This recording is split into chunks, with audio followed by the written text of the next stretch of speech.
Peace. What's up, family? It's your brother, Mr. Holipsism. Quarantine. It's not funny, but what can you do? You gotta laugh to keep from crying. Actually, I'm lucky more than most people out here is because I have a job that allows me to work from home, and I'm still getting, a paycheck, which a lot of people are not. Doesn't make me special, just makes me lucky. Um, The topic of the show, or the live stream, I should say, for today is Crisis on Infinite Nations, COVID-19 edition. I got to give credit to my brother, Minister Dawood, because he's the title master. Every time I need a title for a show, I have to go to him so he can hook me up. And the description is how the coronavirus COVID-19 affects nationhood. And I took something from one of our BAIO members, Shauna Taylor. She put out a post, and I thought that the post went well with the description of the show. So, how the post goes is that she says, "How are y'all doing?" And that's a good question because a lot of people are, especially like in the conscious community, are so busy pontificating and running their mouths about shit that they don't know nothing about that they don't ask the people, "Hey, how you doing? How you doing, brother and sister? You okay? You good?" So just the fact that she asked that as the first thing, I was impressed by that. And it goes on to say, have enough food to make it through the week, a month? How long will your water supply last? How many days can you go before you must eat? Can you grow your own food? Do you need electricity to survive? Do you have a source for power if electricity is cut? Do you have enough water stored to put out a fire? Can you put out a fire without using your water supply? Do you have a plan in place if you start to sink? Can you call your people? Don't be too proud to ask for help, but remember, friends and family aren't sharing if they are sinking too. So you need a plan. Are you safe? Is your home shelter stable for at least the next 3 months? Can you protect intruders from entering your home? Does your household have an escape plan? How far are you from the nearest safe spot? Can you get there without public access, roads, or transportation? Do you have cash on hand? Do not spend your money on anything non essential right now, not even stocks, unless your portfolio is strong and diverse. Investing now because it's cheap is a bad move because some companies may go under. Make sure you have at least 6 months of savings before investing or spending the non essentials. Do not trust anyone offering you financial security or a quick come up at the cost. That is predatory and this is their moment to win, but you will lose. Also, don't trust anyone who tells you this is all a scheme or a false flag. I addressed that on my Facebook page. You need to be prepared, and if you are not prepared, then you are not okay. So again, how are y'all doing? So I can't believe you'll let me rock by myself. Where's my people, man? I hate hearing myself talk. I want to hear other people talk. All right, let me address the chat room. Peace, what's up? Yusuf, what's up? Rachel, what's up, Chef Rob? Chef Rob, son, I sent you a link. Oh, that's what I want to talk about. There's a few people on the BAIO website that have not filled out their profile so they can get full access to the site, and Chef Rob is one of them. So I have a link. If you check your Facebook messages, I sent you the link to your profile. All you have to do is just fill out the information so we can give you full access to the site because we have a heavy vetting process now for the BAIO website, which is located at baioafricstan.org. That's BAIOAfricstan.org. And there's about 6 people right now who are just floating in the atmosphere because they haven't completed their profile. So, make sure you do that. First of all, make sure you sign up to the website. So go to BAIOAfricstan.org. Let me see if I can put the link in, make it a little bit easier for you.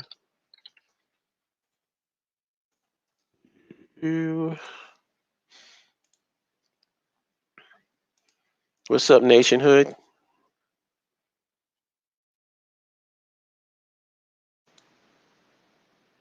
Boom. There's the link. Make sure you sign up to the website. The website is secure. Not any spam actually, and no trolls, because everybody on there is a human being. What's up, T? Okay, Rob, I hear you. I got to bust your chops. Odos 2. Ali has not filled out his profile. What's up, Ali? And I done sent that to you too, so you got to get on the ball. Just fill out the profile. Take like 30 seconds. Fill it out so you can get full access to the site. Because anybody that's not filled it out or showed that they're a real person is in that pool of people that's there, but they're not really there. They don't really have much access. So, and Kexia is in here. She says if you have any issues signing up, use the contact us form on the BAIO site to contact us. So if you're having any issues, do that. Ali, I believe it when I see it, Ali. I should go to your profile right now and see if you did it. Oh, okay, Yusef. Yeah, don't get duped by that doppelganger site. Don't put money into J. Jonah Jameson's pockets. Make sure that you are supporting the official website of the BAIO, which is BAIOAfricstan.org. And here's the link again, in case nobody saw it the first time. Oh, there's Dawood. There you go. What's up, brother? Peace, bro. How you doing? So that's this nigga's official name, huh? Oh yeah, you the man. I totally see that to you. When it comes to coming up with titles and names, you are the man. Word, yo. I almost spit my juice out when you said that. Oh, that is so funny. That's the same kind of haircut that J. Jonah Jameson got too. I know. And Lester Jenkins from 227 as well. Lester Jenkins from 227 was the only dude I think he was unique. He had a flat top, a fade, and a flat top, a fade, and an afro at the same time. Like that is some crazy shit right there. Word.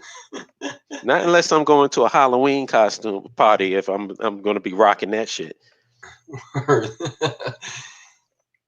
So what we how are you doing, man? I'm doing good, bro. This thing, it makes you kind of nervous because you don't know if you're gonna be working or not. But I do my security now for grocery stores, so that's kind of an essential job. Mm-hmm. So I thought that so like I said, I put in a full day today, and that's the only thing I'm really worried about. Like as far as catching it and all this other stuff, I'm not worried about that. I don't want to be flippant, but I got a very strong immune system. So I'm the dude at the end of the year that they be like, hey, you got 5 days or 2 weeks and you got to take your vacation because I don't get sick. I don't be taking days off and stuff like that. So I'm not worried about that. I'm just basically worried about more so like the economic ramifications of this whole thing. Oh, yeah. You're not alone. Because people haven't really looked into, the ramification. And it's so, in a way, it's for people like us. This type of stuff is very affirming and revealing of everything that we've been saying all along. Right. Yep. Like just a hot minute ago, people were laughing at so-called socialist policies. Right. Like UBI and Medicare for all and all of this other stuff. Now Everybody's a socialist now. Hmm. Even the capitalists are socialists. And Word. just to add some comedy, somebody actually took me up on my question of what's the capitalist solution to this worldwide global pandemic, right? Word. Okay. I got to read this to you because this is beyond hilarious. Hmm. This is the libertarian solution. Oh, right. This is the first hilarious thing. The person says, "Not." I asked about the fact that every capitalist is a socialist at heart right now, Hmm. and the guy says, "Not me. I'm not a socialist. I'm giving Trump money back if he sent it." Oh my goodness. Who said that bullshit? Should I don't know. I'm not going to say his name. If y'all want to know, go to Twitter and look at my Twitter account and you'll see the conversation. But this is what he says. Libertarian answer and solution to this crisis. Government removes itself from any testing or making vaccines and leaves it to the marketplace. Oh my god. Government removes all rules and regulations on businesses and allows them to decide no quarantines. That's libertarian? Yes, that's the libertarian answer. It goes on. Government announces no bailouts and no checks for anyone. Government stands down and allows the market to crash.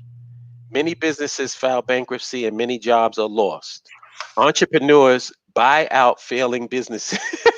Oh my god. Entrepreneurs buy out failing businesses and America gets back to work. New and better jobs then provide. The marketplace will solve the crisis that the government created. This nigga. Woo! Whoa. There's so much there to unpack that is just ridiculous. You want to start unpacking that? Sure, sure. Like what the many holes in that argument? Let me begin by saying that is page number 1020 in the This Nigga Here files. Like, are you out of your mind, son? Okay, so let's start from the bottom, work our way up. So other businesses buy failing businesses and create newer and better jobs. No, you know what's going to happen? What's going to happen is if your idea, this dude's idea, goes through, what will happen is they will replace workers with robots because they'll say that robots can't transmit viruses. And so therefore, because one of the grocery stores, I won't mention because I don't want people that don't know me to kind of pick up on where I'm at or what I'm doing. But because you're in New York City, one of the grocery stores that I do security for, they have one robot, going around now. And man, I tell you what, this thing is a little tyrant because it basically goes around and it looks for spills. So it'd be like clean up on aisle one, clean up in produce, clean up in this, clean up in that. And the person that programs that makes money, but the person that the people that it's replacing do not make any money. And so therefore, be that as it may, this is a good time for people who don't give two shits about the people to replace people with automation. It's a good excuse because you're going to say, well, we still want you to come to McDonald's, but you ain't going to talk to a person. Now you're going to talk to a machine. We still want you to come to Home Depot, but you're not going to talk to a person. Now you're going to talk to a machine. There'll be an automated screen in the aisles that will tell you what tools you need and stuff like that. That's going to be a lot more efficient. And when you start seeing stuff like that, you mean like whoever that is, I think they underestimate corporate greed. I think they underestimate it. Boy, you are being so kind. They have drunk the Alex Jones Kool-Aid. That's what it is. It's like Yep.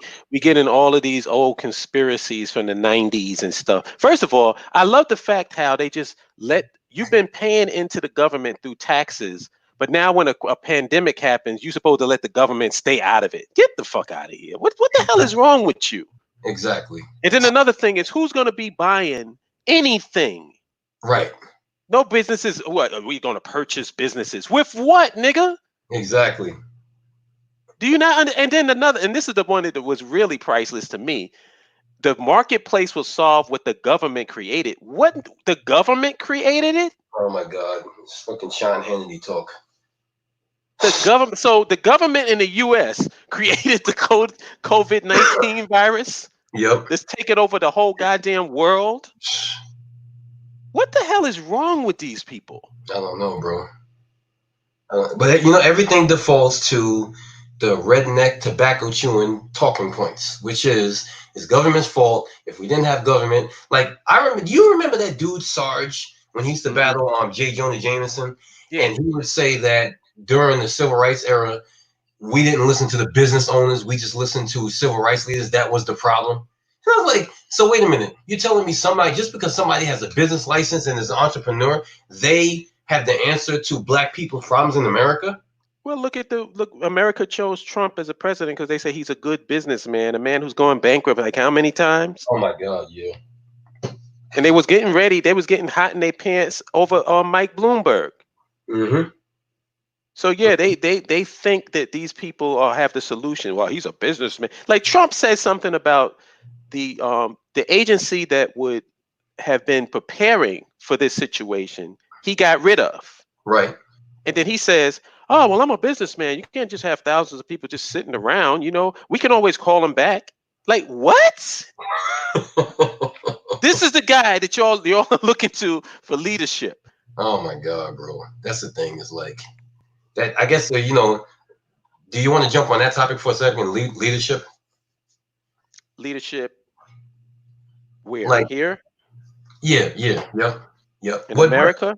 going forward, so this is kind of what I want not what I want to talk about, but kind of what I want to say on that, and that is that if you're out there and you're part of the BAIO and you're watching this whole crisis because you got no choice but to watch it, you sitting home.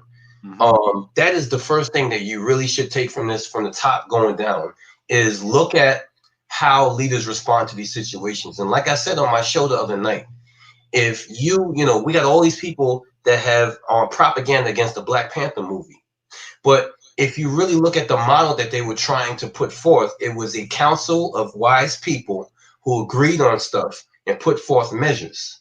Here you got one guy, a fucking dictator, who is stupid as hell and basically can't handle the whole weight. And so all of this stuff is being mishandled and botched because you put your faith and trust in a stupid idiot that can't handle the whole weight. Even if one of us was the buckle, let's just say a crisis happened and I had some family problems or something crazy went down. At least if you got a council, you have a group of people who, number one, can keep themselves strong, but number two, you can count on the next person. You don't have to just count on one person. So here it is. This guy is the quote unquote leader of the quote unquote free world. And then by every measure, black, white, whatever, everybody has said this dude totally mishandled the situation and projected an idiotic view to the world, but not only to the world, but to the people who live in America. So you need to really watch this so that you can understand what leadership is really all about. And those of us who are a part of various conscious groups that stress leadership, you are in the catbird seat now, because as a part of, and what I would say is you need to step up and put yourself in a position to be in a leadership position, because we need people who are strong enough to deal with crises like this. This mishandle shows you from without an inalienable doubt, an indisputable doubt, that if you don't have strong leadership, shit just goes to, it just hits the fan and it falls on by the wayside. Like, you need people who can handle this kind of stuff and who are ready to handle this kind of stuff, not people who have it and bungle and look back at the other person and says, well, Dave knows what time it is, right, Dave? Like, what happened with that? Really? You doing that in a press conference? I couldn't believe that. I seen football players with more poise than you. You know what I'm saying? Like a quarterback that loses a game and he's got to go before the media and say, well, we just didn't get it done. We didn't pass on 4th and 1 or whatever. This nigga here, Dave knows about that, right, Dave? Isn't that what happened? Like, oh my God. Yo, brother, I was I said this in the BAIO general chat, that watching America try to take care of its citizens or pretend that it cares about its citizens Hmm. It's like watching a dog try to figure out what to do when it caught a car it was chasing. Wow.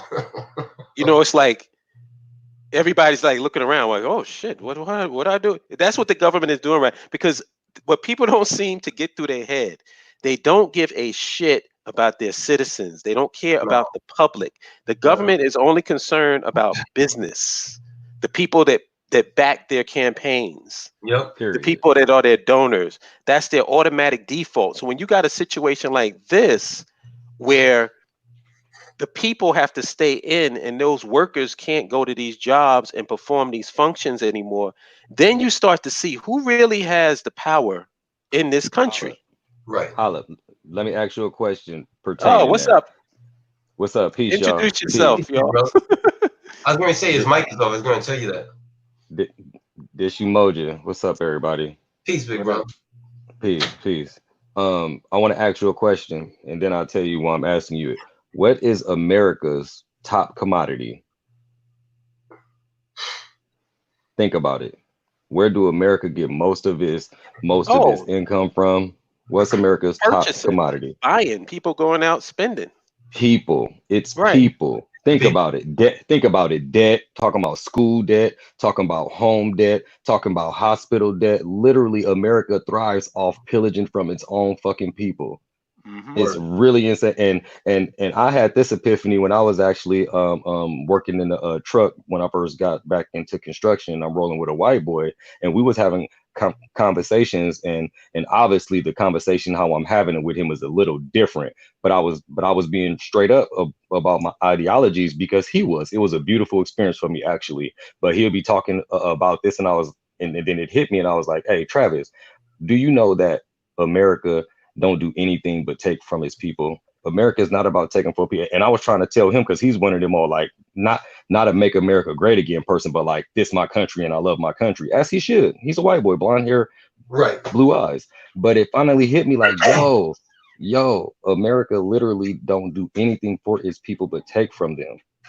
Literally, it's really insane. So when like something like this happened, like people like us who probably already could tell was gonna happen. Like you can't even get a fucking face mask. How you the greatest country ever, America? You can't even give your people face masks. They fighting over toilet paper and shit. It's insane. And It's here's the insane. thing. Here's the thing that nobody wants to talk about.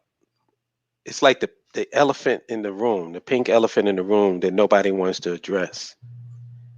They're having a fight over a one-time $1,200 so-called stimulus. This shit is going to last for at least a year. Hmm. I'm not even going to say 6 months to a year. It's going to last for a year. So you got a whole year where people are not working. When has this ever happened before? Hmm.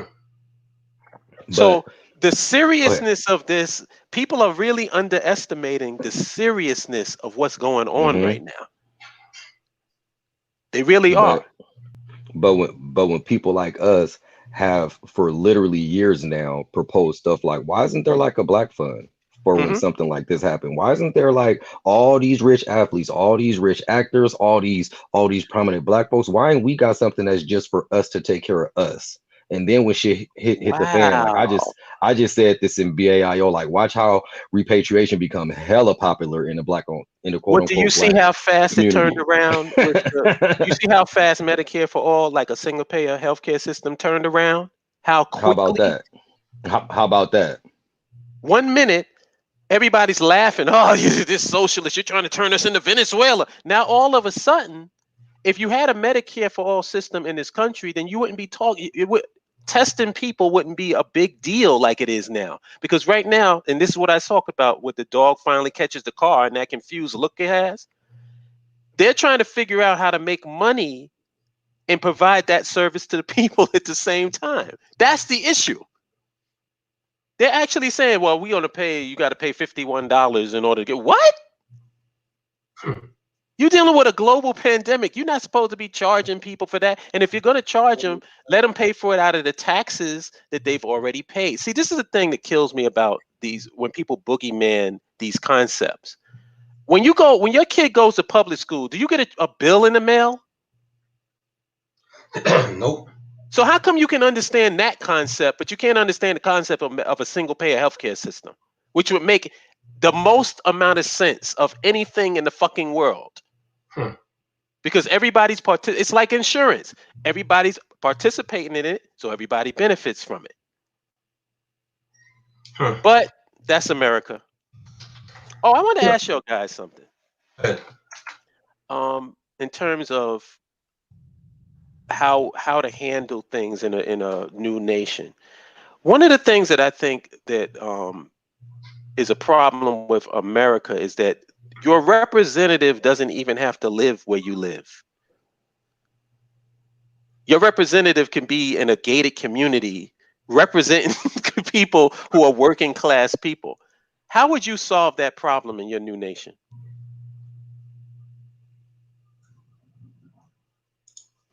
How would you solve people representing the various different segments of the nation? Is what you're saying? Yeah, without actually, like, in other words, tether the representative to the community that they represent. Because in America, your representative can work against your interests, but he doesn't have to come and live amongst you. Um, here's the thing, though. What I realize, and what I've been realizing the longer we do this, is that the way we're going to do things is going to be radically different than the way things are done here. Mm-hmm. Right. And I give an example. I give an example of my experience in the nation, various other people's experiences, and various other conscious groups. You didn't really have to go through a lot of the bullshit that you went through in the general populace, because that group was built off the foundation. We're trying to run this like black people would run this. Now, of course, you had some problems, you know what I'm saying? Because, some people can't get rid of the nigger in them, for the greater good of the group. And that's expected. That's going to happen in our nation. Mm-hmm. Right. Till we get at least 5 generations away and we breed that out. But the reality of it is that, to me, so here, I guess what I'm taking a long way to say is, I remember when Hillary Clinton was running for for government, or senator. So she moves to New York and then she runs for senator. What kind of bullshit is that? You Right. understand? And that's the kind of crooked stuff that they do. You could get away with that here because people expect it to be that way. We are not going to do things like everybody else does things. Exactly. And so therefore, it's going to be a honor system. And like I was saying before, in a high trust society, you're going to trust the populace to do the right thing because we're trying to build a high trust society. And that's not easy to do. But at the same time, if the leadership is trustworthy, and you know what I'm saying, and you work all the way down, then everybody else will be trustworthy. So I feel like that is not a problem that we're going to have to deal with in our own nation, because I feel like we are going into this with the mentality we're trying to run this exactly the way black people would if we weren't touched by a system of white supremacy and capitalism. And therefore, you wouldn't have to worry about somebody attempting to represent a district that they're not a part of, or people that they're a part of, because there's an honor system involved and a trust system involved. In a place like this, you got all sorts of methods and controls to find out and vet somebody, because they expect you to cheat. They expect you to cheat. Yeah. And like I'm saying to somebody, and I know I'm being long-winded, Emoji, but I'm gonna pass the mic to you. I was saying You to good? somebody, You good? I said, working in the grocery retail market has really taught me a lot, because everywhere I go, they have cameras on the same shit in every grocery store. Isn't that bugged out? So everywhere you go, there's a camera dedicated to Red Bull. Everywhere you go, there's a camera dedicated to meats. Everywhere you go, there's a camera dedicated to what's known as HBD, with its health, beauty, and dietary products, because this is the stuff that people steal no matter what city they're in. Isn't that crazy? Yeah. And so what that means is you can count on people, no matter where they at, stealing these few items. And let me tell you something. If a camera goes out that's on these things, it's a problem. You got to come fix that today. And so, in my judgment, building a nation that is built off of a black value system and an African value system kind of eliminates a lot of stuff. Yeah, exactly, Don. But you know what? Condoms come under HBD, which is health, beauty, and diets. So you're absolutely right. What you call it? So that being said, it's like if you're building off an African system and you enforce that African system, Because what I've known is when I've been around a group that is consciously dedicated to building something around that kind of thing, it's enforced. The you know, me and you brothers, and I see you acting crazy, I'm going to tell you that's not how we do it in this nation. And that's Right. what I think that we're trying to found this off of, so that wouldn't be a problem. But here in America, it's a wrap. Anybody can do Right. it. Right.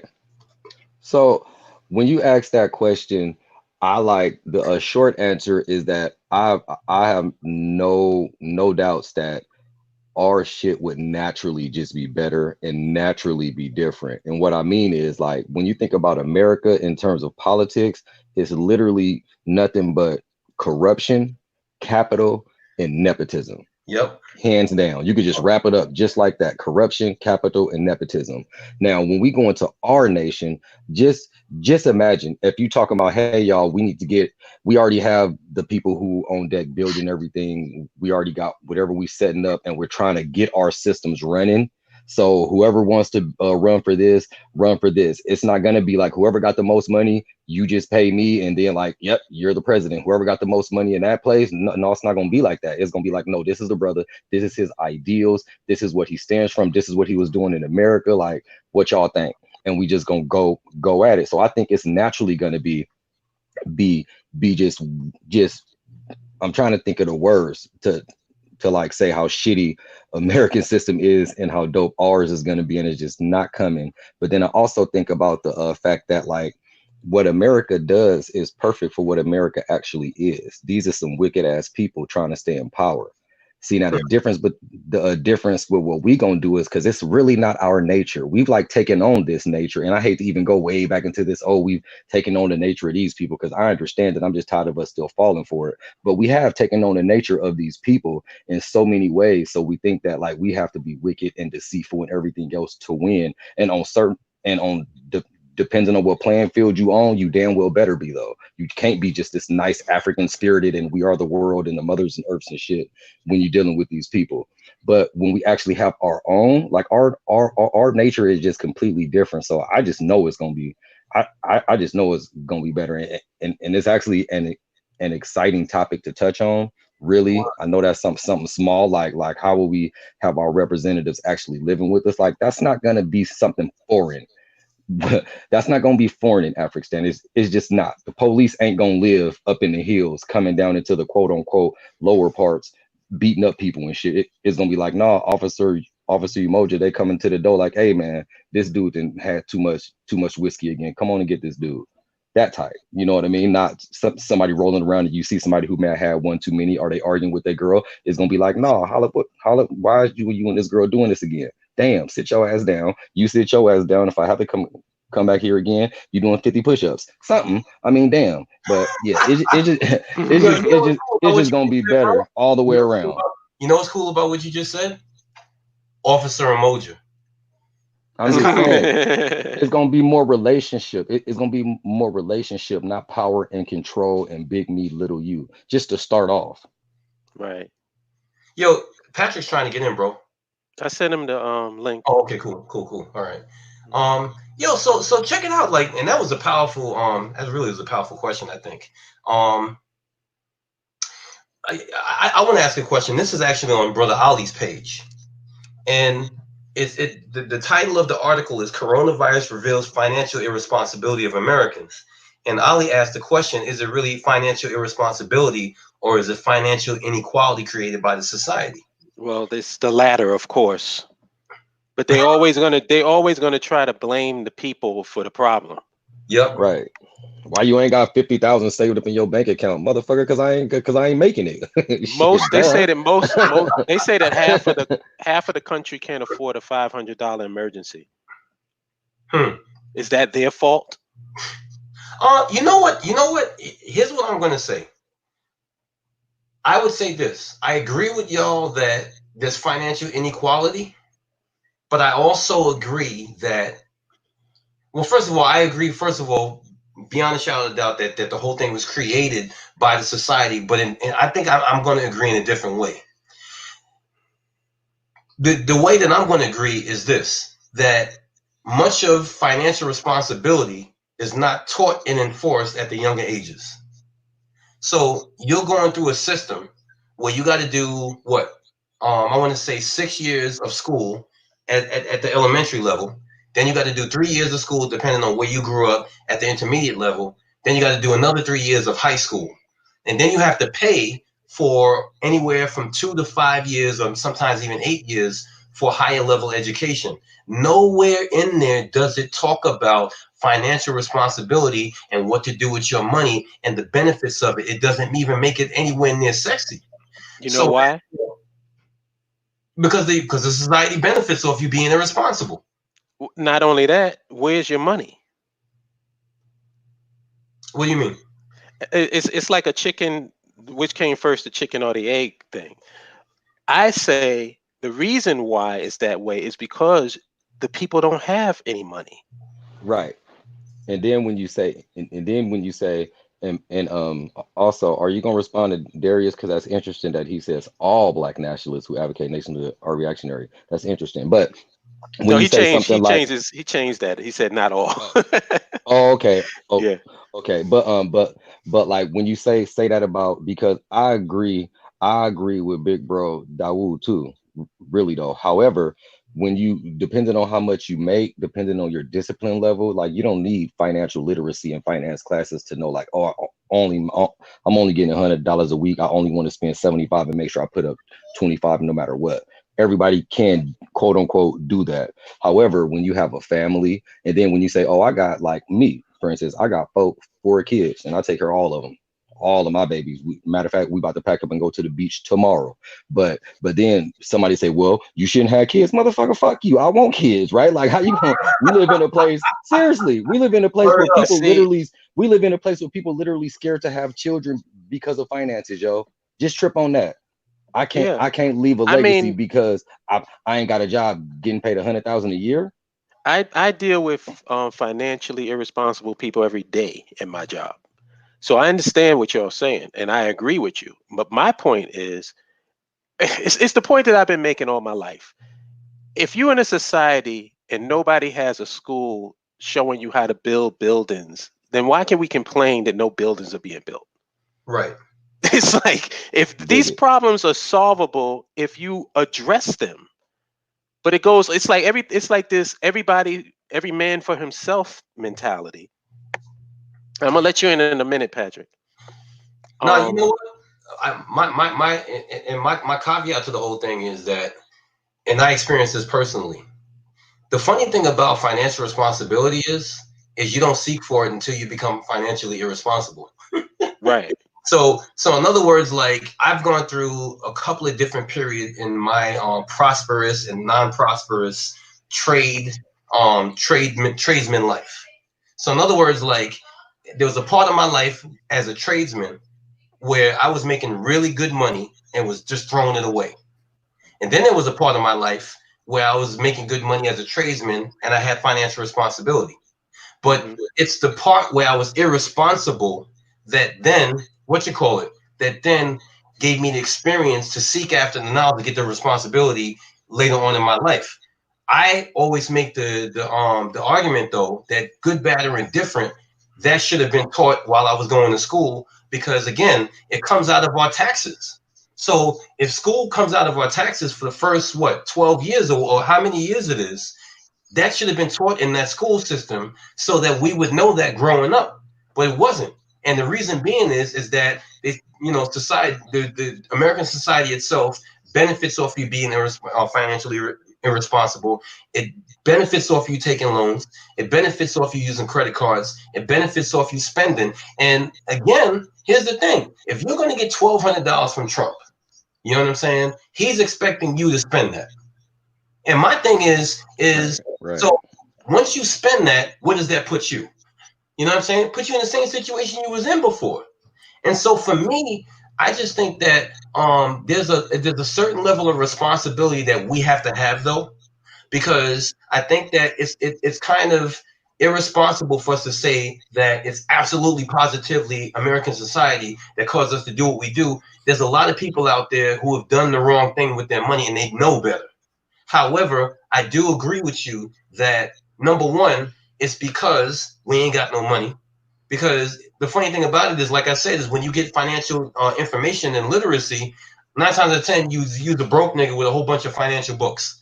You know what I'm saying? I mean, I don't want to, like I said, it's a conversation, but it's not the conversation, because the wealth and income inequality, I think, is the bigger conversation. You're right. No, I agree with that. I totally agree. But it's definitely because, like I said, a lot of things we don't, like you mentioned this before in your previous live stream, that we hoard information and we don't pass information to the next person. Right. So how are we supposed to find out about financial literacy? Is, first of all, you ain't got no money. And then if you get some money, like, what, you supposed to magically just figure out how to be responsible when you never had to deal with it before? Right. And don't forget, you got to pay for that financial literacy class. Right. Ironically. Without a doubt. It's like, oh, I've got the answer, but you got to cash at me something. oh, that's gonna cost $4.99. Believe that. Mm-hmm. We got Patrick on the line, I think. Oh, Fatty Black. I don't know. You can hear me? Yeah, I hear you. Right, yes, cool. sir. I'm sorry, I lost track. I was just like, well, I guess I gotta wait now. You know what I find? I was just telling Bushir this, actually, and Bradley, like, what I find very funny about this whole thing in regards to the quote-unquote so-called Pan-Africans and Black nationalists. I'm like, for most of them, this situation, like even with the National Guards coming into certain cities and states, I'm like, this is what they've been waiting for. Y'all wanted a glorious battle with white people. This is what y'all been asking for. Did they really want that? They never wanted that shit. So now it's like, now I'm sitting here laughing because, like, now they turned into, we gotta fight the system. We gotta take back our land, all that, right? And then now they see regular ass Humvees for the National Guard. Now it's I hope you got your food stocked up and your guns cocked and loaded. Yeah, I hope you're growing your tomatoes. Yeah, the Hidden Color Solutions. It's like, yo, Color dude, Solutions. Like, it's like, fam. So like this is this guy. First of all, those aren't black nationalists. Because I'm not giving them that title. Because those are revolutionaries. They don't care nothing. They don't care nothing about nationhood. That's what I said. Yeah, those are revolutionaries. Those are that's what I call them. Revolutionaries. Even that so-called.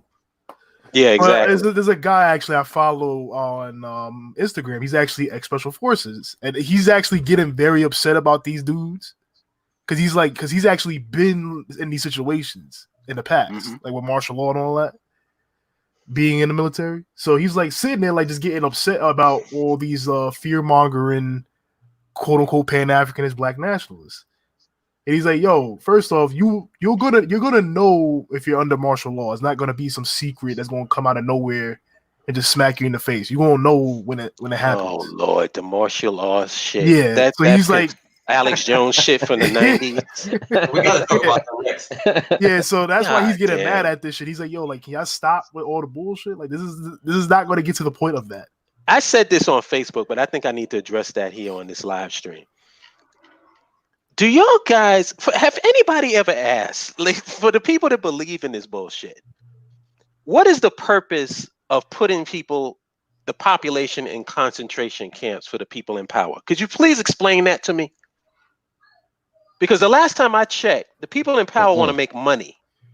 Right. How do you make money locking up your customers? Right. Yeah, that's what I'm. The whole thing never made any fucking sense. It's just like I said, these guys listen to Alex Jones and the rest of these conspiracy theories, and all of those guys are actors. It's been shown. Alex Jones is an actor. It was proven in his divorce case. Oh boy. They said Alex Jones is playing a character. This is from his divorce case proceeding because his wife is trying to get paid. Oh, but the other thing that he said, right, which I love that he even said this. He says, yo, ask all these pages that's doing this fear-mongering, since they're so concerned about this, ask them what their countermeasure to this is. Exactly. Exactly. Do people, all right, did they just dismiss, like, we're going to ignore the elephant in the room, which is the coronavirus? Yeah. We're just going to ignore that. Everybody's going to go right to the martial law. Oh, they're shutting shit down. Yeah, no kidding, motherfucker. What the hell you think? What would you be doing? God, these guys are so fucking. So what annoys me is not so much them, because they're going to do what they do. What annoys me is the people that listen to them. I get so many people passing shit to me like it's deep. Oh yeah. And yo, listen. Let's talk about this. Let's bust the whole martial law shit wide open now. Since brother keyed on that. So first of all, stay out my inbox with the voicemails. Thank you. Jesus Christ. Yo, you know what I heard? What I heard from a friend who works in this. Man, shut the fuck up. At approximately 5 o'clock tomorrow, somebody's gonna stick a big pin in your asshole. Come on, man. Jesus Christ. I'm not even gonna lie, my dad low-key told me something about that. Oh Lord. But it was in regard, because he actually works for transit. So it was in regard to transit though. I think he was hearing like his supervisor say something, like talking about something. But I'm like honestly, Dad, most people don't have to physically be in the workplace to work. Well, right. we also cannot sleep on these wicked people taking the time to do some kind of new kind of social engineering, some kind of social experimentation, like using this whole scare and pandemic as a great time to implement some shit that they already had up under their sleeves. Like, so that definitely, like, we can't ignore that. However, like all this martial law and everything else that people talking about, a lot of people is on some other shit. I don't even look at my messenger messages from certain people. I would say, under normal circumstances, I would agree. These are extraordinary circumstances. If anybody thinks that this is some organized thing, they are out of their goddamn mind. Oh no, I'm not saying this that. No, I'm not saying you are, but there's a lot of people out here thinking, oh, well, they created this so this can do this and that. Man, shut the hell up. Yo, I saw some shit. Me and Mushir was actually laughing about this because he sent it to me. So somebody, I don't know if y'all saw the memes or saw the meme about it. So somebody took the because you guys know the game Resident Evil, correct? Yeah. So there's a biolab company in Shanghai that has a similar, very eerily similar logo, if not the same logo. It's just that the red parts of the logo is blue. Mm-hmm. And they tried to say that, this is what had me laughing. They said if you rearrange Raccoon City and Raccoon and spell Corona, Lord. Here we go. You get that. And I'm like sitting there like, here we go. Here we go. And I'm sitting there laughing. I'm like, wait, but Raccoon takes 2 C's to spell. So where's the other C at? You actually, oh boy, you better than me. You actually entertain that bullshit. And then I laugh too, because I'm like, you do, because I'm like, Wuhan and Shanghai are 2 totally different cities. Like they're not even in. It's not like Wuhan is a little like neighborhood within Shanghai. They're 2 separate cities in China. So I'm like, mind you, in the picture, it literally says Shanghai for the actual company. So I'm like, well, I don't know who pieced 2 and 2 together. I don't know. But wow. Yo, so hey, I got something. Wait, before you go on, Demood, I got something deep. I got something deep for y'all. Uh-oh. They call it Corona, Corona. Now take the C, the first O, and the A out of it. You left with Ron. Ron Isley made the song Contagious in 2001 about the spread of the virus. With the lyrics, and this is the lyrics. You're contagious, touch me, baby, give me what you got. They've been warning y'all for 19 years, and y'all ain't woke. Oh, for the record, I hate that song. Man, I hate that song. Lord have mercy. Yo, but y'all so childish. Y'all so childish. So here's the thing for me, like, okay, so years ago, and I talked about this. Yo, Hollow, do you remember that comic book Martial Law? Yeah, vaguely remember it. I don't know if I read that though. You had to, bro. You had to. That it was awesome. I remember it though. I remember it. It was when they first started releasing kind of X-rated comics, and this motherfucker, he was no joke. Like he'll break your finger just for talking to him. You know what I'm saying? And I remember his line was, some people say I don't pray for my enemy. That's not true. I pray for my enemy to go to hell. And it's a picture of him like putting his hand through somebody's face. But either way, like they have kind of been stoking this martial law fear through comic books, movies, cartoons, or whatever for a long time. So I remember one night I was kind of like getting bothered by this, and then I had to sit down and think. I'm like, yo, this is coming from someplace. It's not that everybody who's falling for this is just dumb. You know what I'm saying? That's a lazy way out of it. They have really been stoking the fear of this for years because putting out movies, putting it in comics, putting it in songs or whatever, it just really builds it. You know what I'm saying? And so for myself, I'm not letting people off the hook. But what I'm really saying is that you got to really, before you get triggered by some stupid shit like this, not any of us here or any people in the chat, but I'm just saying you who's listening who are not like you really thinking with your level-headed mind, you have to ask yourself, where are you getting your fear from? Because a lot of times propaganda takes a long time to sprout or get triggered, but it's in you. You know what I'm saying? It's in you. So you got World War Z, you got Outbreak, you got Pandemic, you got all those movies talking about this kind of stuff. Contagion.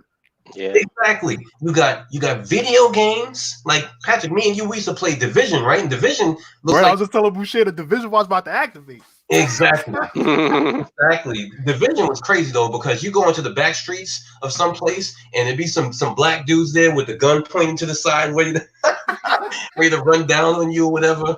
And so like they have these video games. So you have all of these things that are putting out that propaganda.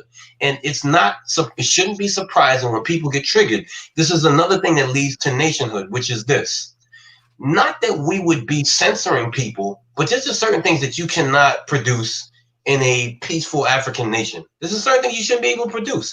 You shouldn't be able to come up with these crazy ass horror flicks that instill fear in people's minds as they grow up. And then you see them acting on stuff like this and you wondering, well, what the hell's wrong with you? Dude, you got years of programming. Well, you know what I said about the horror flicks. Like, that's just a manifestation of the white mind. Yes. Everything in these horror pictures is what white people fear. They fear the sun, they fear the wind, they fear the water, they fear their neighbor, next door neighbor, they fear the babysitter. There's been horror films about every goddamn thing that white people are paranoid about. Right. Right. So this to the point right now. The one of the top 10 shows right now on Netflix is Pandemic. Oh, yep. I'm like, wow. Anything that scares the shit out of them, they love. Yep. Like, I don't think you're going to see that. That wouldn't even be present in all. I'm not saying there wouldn't be any horror films, because, you know, they are entertaining, some of them. But it wouldn't be like some overwhelming thing in our society. Right. Because that's not our mentality. We're not afraid of everything.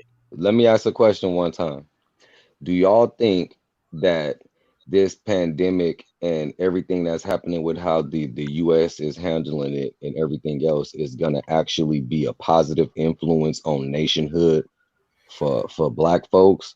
Or do y'all think that, or no, I'm gonna just ask that. I don't want to make the question long. Do y'all think that what's happening right now is going to be a positive thing for nationhood? Can I go first? Yeah, go ahead. Because I was actually just talking to Mashir about this as well. Shout out to Mashir, bro. That's my guy.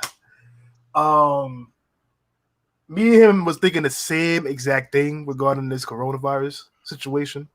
I'm like, this is probably like one of the best times to have been on the continent and built something. Because the reason why shit is like kind of going downhill right now at the moment is because everybody was relying on China's labor, like cheap labor, to produce everything on the planet for the most part. Mm-hmm. Which, as you can see, is a major problem. So me and him was talking, and he was like, yo, like, Africa could really be popping right now. Like, this could really be used to our advantage right now as a race to just really like make some real moves after this shit boils over. There's a problem with that though, and it's something that I've kind of been naive about, and it's something that I've come to grips with over the past few years of my life, is that people are fucking stupid. Yes. And that's the problem. I'll give you an example. Right now, Joe Biden is leading in the Democratic race, right? Joe Biden said that he would cut Social Security, which affects older Black people, Would you and just that stop? if there was Just a stop. Medicare for all, if there was a Medicare for Jeez. all, a single payer bill that passed both the Congress and the Senate, he would cut it or veto it if it got to his desk. Just stop. I People know made there's him. more. People voted for him and made him the front runner. And then on the exit polls, they asked the people, "What's your biggest issue?" As far as, and they said, Stop. "Medicare Save for them. all." So I don't have much faith in people. I just don't. I think that people are fucking stupid. And a matter of fact, forget the pandemic. Let's talk about all the shit that we've been talking about for the last Right. 10 years in regards to Exactly. nationhood. Has it woken? Has Exactly. anybody gone, oh shit, maybe this nationhood thing is Exactly. the way to go? These people are fucking morons. No, but you know what? Yeah, it's even get to the point now. There's this guy I fuck with him on IG, right? This dude really tried to change the definition of a Black nationalist, trying to say like these ADOS dudes, like or Black people that think like that they're Black nationalists. It's like no, they're not. No, they're not. Yo, but we all have to agree that COVID-19 totally shut your ADOS shit down. Oh, it was already shut down before that. Man, Yeah, that's been shut but down. I'm saying, That's been It's shut been down. shut down But now. now It was it's shut like, down once Marianne Williamson got knocked out of the race. yeah, but but now what I'm saying is, beyond a shadow of a doubt now, the whimper of it is totally shut down because you niggas can't even come out the house to ADOS. You can't Even if they were going to build that dirt road, they can't get out the house to do it. word up. It's one you now have to be a descendant of somebody who can come out the fucking house. That's what yo, but here's what I would say though, as far as like the virus and nationhood. Brothers, listen. Everybody's in the house now. Everybody's on YouTube now. Everybody's on Instagram now. You got hundreds of thousands of people listening to D Nice for 8 hours. 8 fucking hours. People are listening to D Nice. I mean, that shit was lit though. Word up. And I agree. You know what I'm saying? Here's the thing though. You can command some of that attention because what that shows is people who are in the house, they're starving for something. You know what I'm saying? They're looking for something, and if you give them something, and I remember years ago, there was this bitch ass dude that was in the conscious community that kind Which of one? busted. What? What'd you say? Yeah, there's a lot of them. Oh, what you call it there? What was his name? King Noble. Oh, damn. Yeah. So, of all the stupid things he said, a broken clock is right 2 times a day, right? So one of the things he did say was, he said, now's the time. I don't remember exactly what we was going through. He said, now's the time for all of you conscious community dudes to upload your videos for free. He said the people are on YouTube and they're looking for something to watch. Upload your videos for free. It's a challenge. He said, I'm uploading mine, you upload yours. And to me, that was the realest thing he ever said. Because at that particular point, everybody was doing their little, this is before Cash App, this is before all of that stuff. Everybody was doing their little, if you come over here and pay $20 here, you could get this masterclass or whatever. And in reality, people were looking. So what I'm saying to you is that if we could commit to creating content once a week, I guarantee you we're not going to get the whole nation, but we will get a good share of people coming out of this. Because I don't know if he's alive, bro, because I think they kind of cast that dude out. But what you call it? I think that that's a good idea. I think that if we can put together some content and be consistent with it, because people ain't got nowhere to go. They got nowhere to go. They got nothing to do but to listen. So if they know you're going to be coming out with some dope ass content once a week, they're going to come to your channel and they're going to check it out. And if we commit to putting out dope ass content, I think that will draw people in, because if you can get 100,000 people to listen to D Nice, surely we can get 100 people to listen about Nationhood. You know what though? I'm gonna tell you this. This is just me personally. I don't think it's reasonable to expect Rakim to come out and be the hot MC. Okay. We need to get people stepping up to the plate and doing this shit. It can't just be the usual suspects, because I'm telling you, on a personal level, I'm just fucking tired, man. Word. I'm tired. I've been burning the midnight oil for a long time now, and motherfuckers is still in argument mode. Word. Like, how do you deal with that emotionally?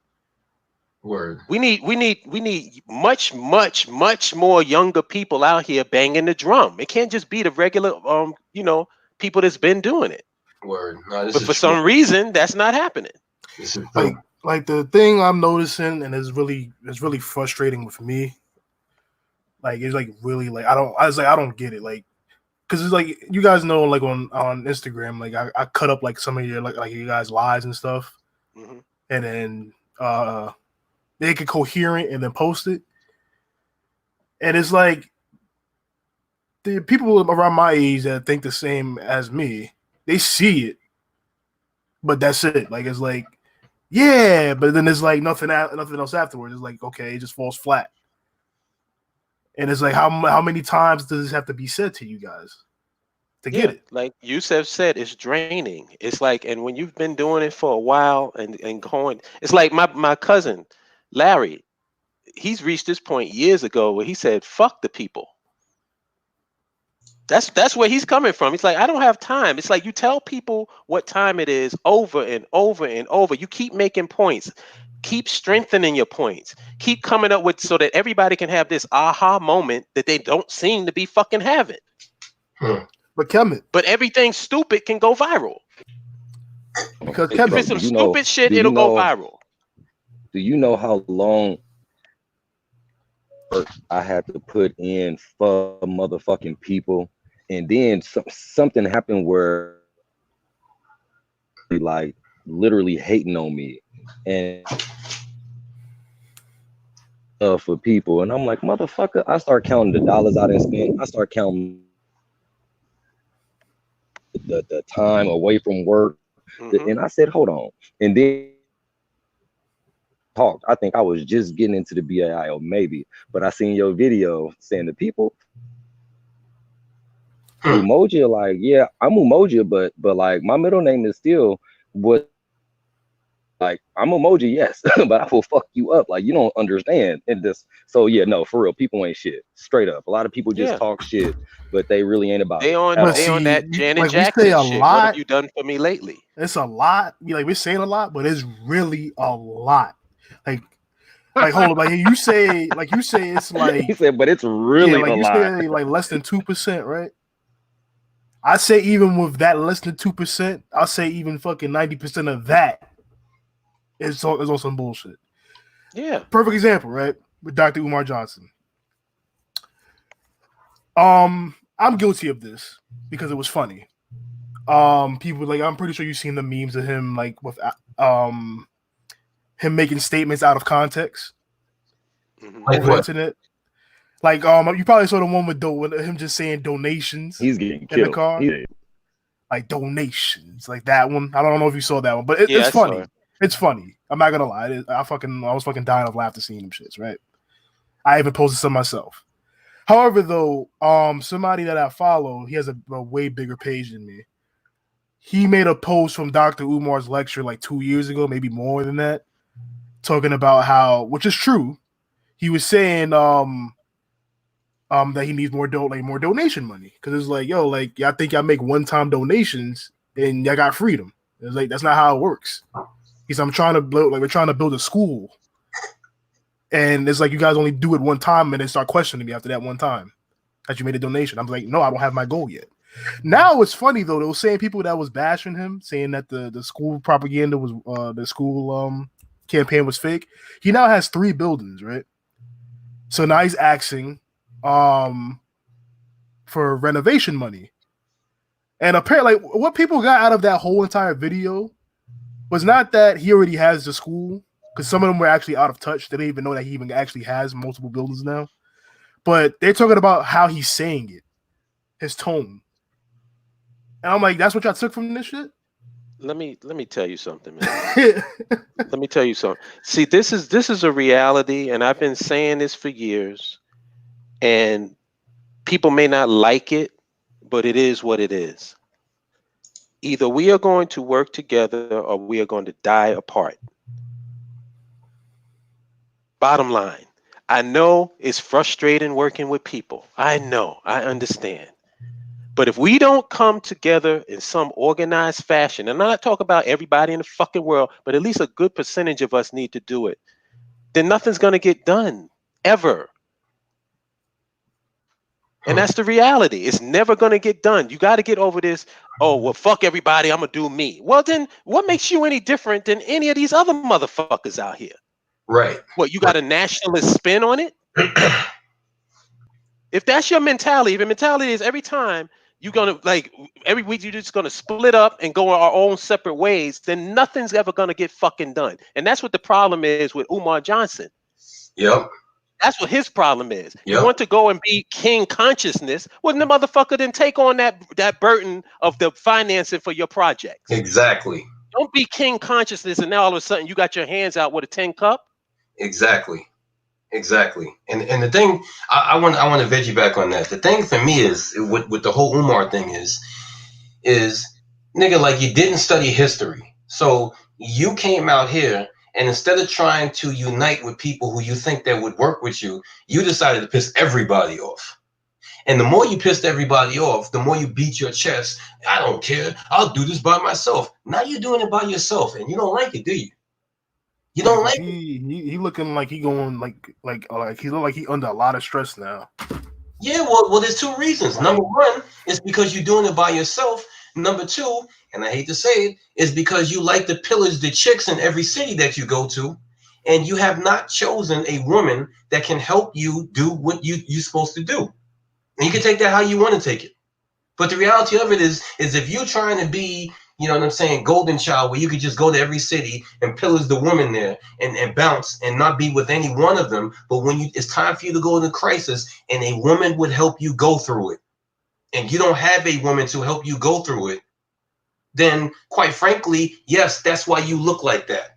And I can tell you that because I'm a minister and I've gone through crises and I've known it's the woman that help you through them. Quite frankly, that's the elephant in the room. That's the blue elephant in the room. The blue elephant in the room is that nobody wants to say that. Nobody wants to talk about it because nobody wants to give women that much power. But this is a dude that goes to every city and screws 2 to 3 chicks and then goes to the next city, screws 2 to 3 chicks, goes to the next city, and you got nobody to help you deal with that emotional stress. You don't. And so therefore, you know what I'm saying? Now you standing up and you're like, I'm the king of Pan-Africanism and you got to pay me $500 to go on a date with me, baby. All right. Yeah. So now that's what you're dealing with, but you have nobody to help you deal with that. So I don't know. To me, the whole Umar thing is you tried to be by yourself and now you're by yourself and you find it's lonely at the top, bro. It's very lonely at the top. In regards to those donations, though, here's the funny thing to me. You cannot bang on the church, the temple, the synagogue, or whatever, because their preacher asked for donations and then turn around and ask for donations. You know what I'm saying? This is definitely different. Nah, bro. It's the same thing. It is because with I'm great. I'm not an Umar drone at all. So don't even take it like that.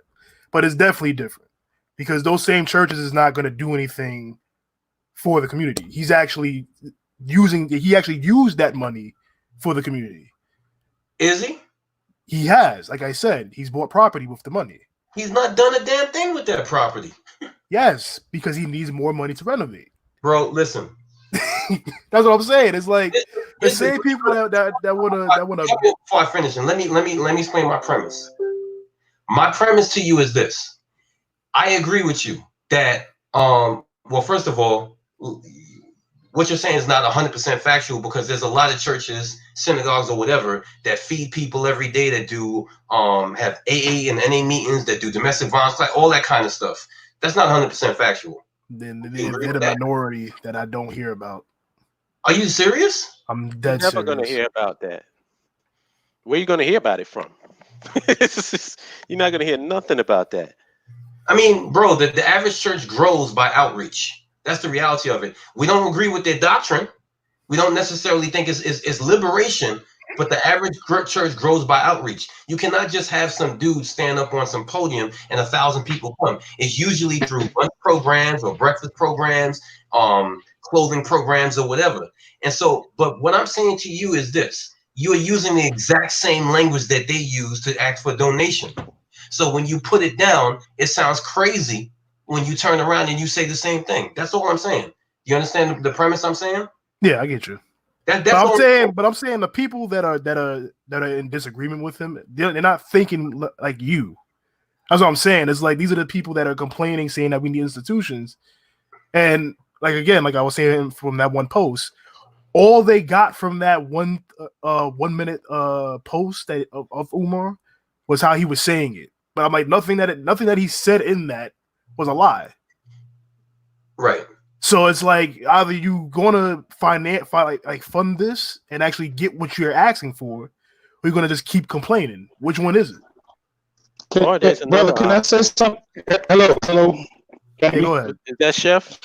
Yeah, greetings, brothers. How we doing? Big brother, What's up, Chef. How you doing, big brother? How you doing? Hey, brother Dawood, I ain't heard from you. I need to talk to you more. Hey, before we get too far, because I wanted to say a few things. I'm kind of in and out, and I agree with brother what you said, brother. Hold up. I'm at the point where it's like I just like give up on a lot of these motherfuckers. I left. That's why I'm down here in South America, hanging out, chilling. So, but the thing about brother Umar and a lot of organizations, you gotta run it as a business. You can't keep relying on donations because hey, that shit don't fucking work. If you don't go ahead and put this together and run it as a business, have a service or product, funding is gonna be hard to get, as we can see. Right. So leave that donation shit and on the fuck. Put that shit under the seat, throw it in the car, push the car off the cliff, and start working on creating a product or service. I mean, it's a lot of brothers on this line. A lot of brothers are supportive of the BAIO. Create your own fucking business. Leave the donations alone. I mean, I'm a supporter of a lot of things that Umar says. Hell, I sponsored Umar coming to Chicago, set him up and let him do some lectures, and I agree with a lot of stuff he said. We can't say we don't disagree with a lot of stuff he said.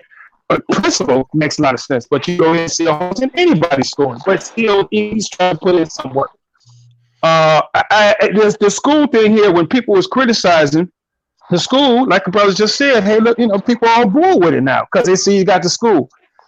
But you can't maintain the school on donations. Donations don't fucking help. That should be the top thing to go ahead and fund what thing you're doing. Just get off the donation thing and let's create a product or a service because a lot of it, like I said, a lot of us got skills and knowledge. We can create our own business. And that's where I think our focus should be. Whatever he's going through, I blame him. Word. That's the bottom line. I blame him. You can't come out being the king of consciousness and then all of a sudden, yo, help me out. No, nigga, help yourself out. Word up. No, can I say something real quick on that issue? Can I say something on that Omar situation? Introduce yourself. All right, I'm back in the States. Unfortunately, Corona is taking its toll, so I'm back in the States. Who is that? Darius. I can't even see. Oh, there you go. Yeah. Darius Lamb is on the line. Yes. So my whole thing with the Umar situation is when you are in a situation or a position of leadership, because as somebody who does leadership at my school, it's a lot of responsibility and it takes a lot of time. This is a lot of effort. And if you want people to support your movement, you have to be inclusive of everybody. Yes. One of the ways that when I was in a forum, he gave us this book called the Student Leadership Challenge. And one of the things that they showed was that student leaders that had their supporters more involved and asked questions like, how can I do better? What would you like to do? What would you like to see are more likely to get involved? You can't tell us, give us donations. Tell us like a situation where, okay, we donate to you, but then also as I need somebody who can do social media, marketing, outreach, community service, education, and that gets the whole community involved. Just telling people, well, I just want donations, and then we don't know where the money's going, who's doing your stuff behind the scenes. It makes everybody suspect. Like, why would I consider giving you money if you're not going to be transparent about it? Leadership is a two-way street. Leadership is not well, I'm the leader because I say I'm the leader, and then I don't do anything. I'm the leader, so I have to take the responsibility. That means responsibility for the donations, responsibility for the receipts, responsibility for whatever may go wrong. And when people ask me these questions, it is my duty and my responsibility to answer those criticisms. I'm the leader. The buck stops here. It's not the person who is listening to me. It's not the person sitting in the chair. It is me. When I do something wrong, I have to hold myself responsible for that. And I feel like that lack of leadership and understanding what a leader is deeply problematic. Thank you, bro. Donations. Total mic drop. Total mic drop. But to get back on the original thing, because that was just an example to hold this original statement about people being stupid. Most of these so-called Pan-Africans and Black nationalists, they I noticed they like entertainment more. They really like don't care about actually building anything. They say that they do, but they really don't. I don't see any steps to go towards that. No, I hear you. And you know what, bro? What I would say to you is like, okay, so for instance, you from Brooklyn, and I don't know if you've ever seen the Hood not documented, but Hood web series Respect Life that was filmed somewhere in Brooklyn. I don't know exactly where it's filmed, but nevertheless, here's a show, and I ain't gonna lie to you, I watched every episode of it. The pure ignorance, about one dude who was a drug dealer and his struggles trying to unite the hood, and everybody just sell crack to everybody. 100,000 Warriors. 100,000 views on the first day. Every episode that dropped, 100,000 views. And I'm telling you, when I tell you that these shows, like everybody was rooting for the brother to get picked up by Spotify or somebody, or maybe somebody that could put some money behind it. 200,000, 300,000 views.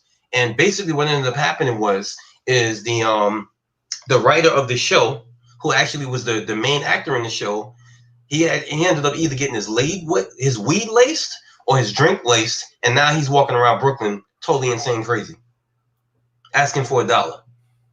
And so here's something that Black people watch to the tune of 100, 200, 300,000 people. You know what I'm saying? And so I agree with you on that. You know what I'm saying? Sex, Money, and Power. Nah, that's another web series, my brother. There's Money and Violence. There's a whole bunch of them. But damn, I didn't know dude was in the game, out of the game like that. Yeah, bro. He's walking around Brooklyn asking women for $1. That's wow, that's crazy. I didn't know that. Yeah, because it was a long time before the next episode dropped. Dev may Allah be pleased with him put me on to it, and nobody knew what it is. If you type in on YouTube what happened to Respect Life, a whole bunch of videos will come up talking about what happened to dude. And basically, dude, either somebody laced his weed or his drink or something like that, but he's not himself anymore. And I've seen videos of him. He don't look like himself. Wow. But here's a dude, super talented. Like, if you watch Respect Life, it's a great show. I ain't gonna lie to you. For somebody that put their own money in it, like donated their own money to it. You know what I'm saying? And nobody was really getting paid to do that. You know what I'm saying? And people was watching it to the tune of 300,000 people. And this is what I'm saying is that, yes, people are into entertainment like that, but I still think if you come out with strong content right now, you get a few people. And here's the thing. Go to the comments of this particular show. These are smart people here. It's like, I'm listening to y'all, but I'm looking at the comments, and there's very smart people here. That's the kind of people we attract. That's not. Let me ask you a question, Duo. Actually, I want to ask you a question. Can y'all hear me?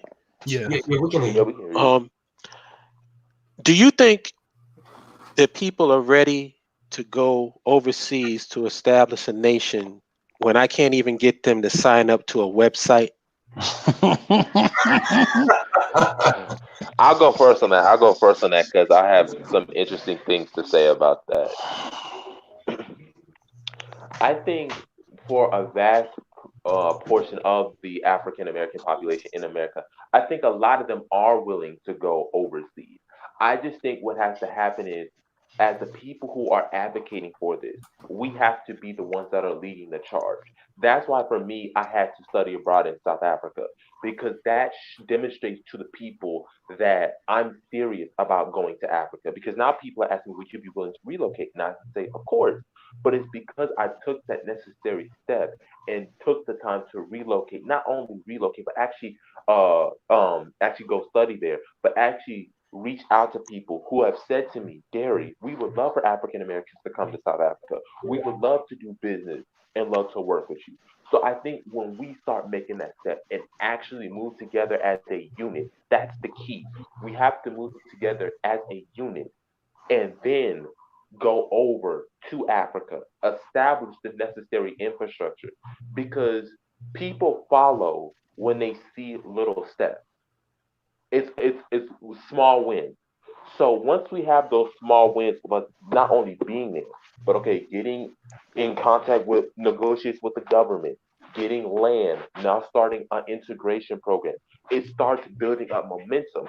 So now people can now believe in this. But when we tell people we want to establish a nation state, the very questions they're going to ask is, okay, Jabari, why? Okay, Darius, why are you going? Why should we go to Africa? What's in it for me? What resources am But I going to get? Darius, I'm not even talking about those people. I'm talking about the people that say they for it. How small? I can't get a smaller step or smaller amount of energy than signing up to a fucking website. If you don't have the energy to do that, I don't know what we can do with you.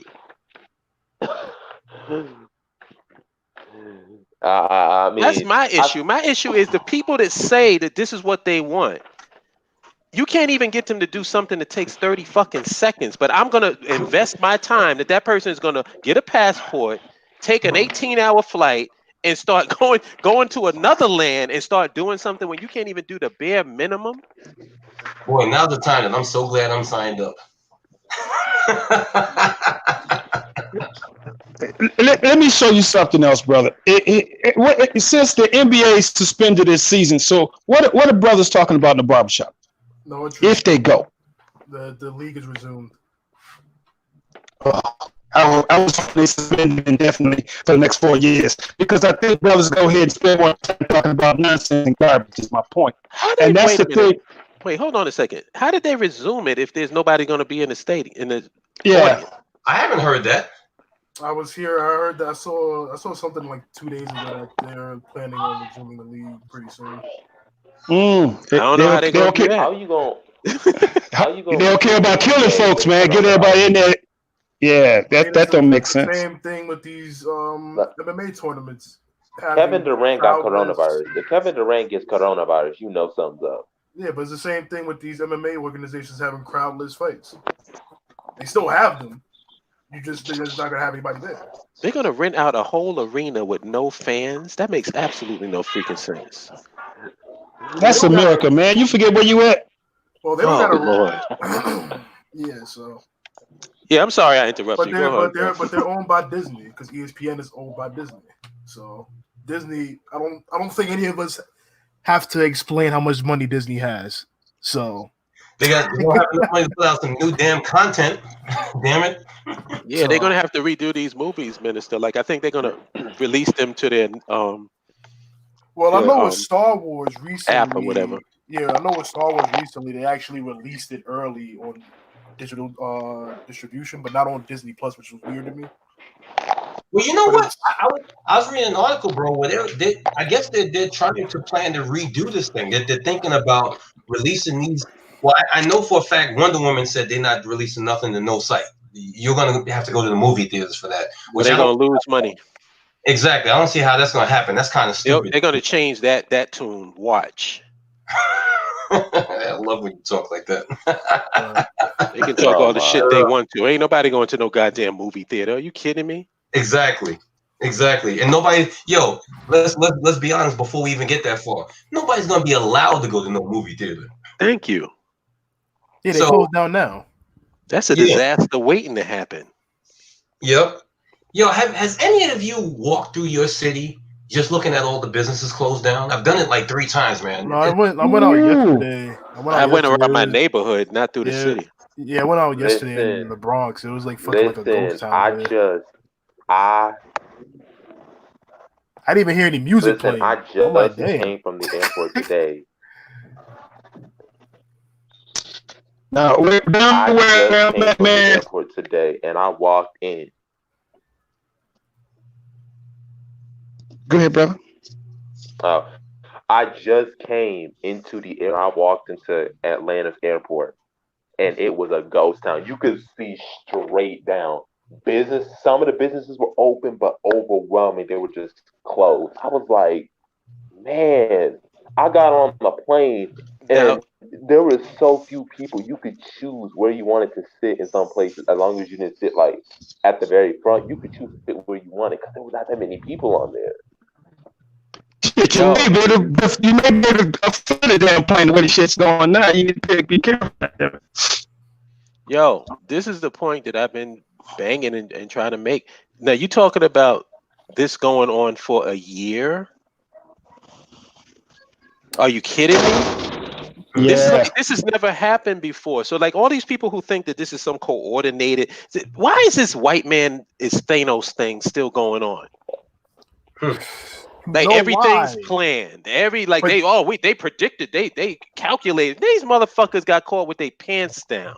Yep. This is what I'm saying. Like, I don't know why these same people, because these are the same gung ho people that say they want to have this glorious battle in America of white people. So it's like, what are you waiting for? It was always bullshit. Yo, Patrick, I'd like to have a what do they call that again? The March, when you do March Madness, you fill out your bracket. Oh, I have a fantasy draft. Yeah, I want to have a complicated fantasy draft. You know what I'm saying? And I'm drafting Sarah Sutin-Seti to be my point. Oh, the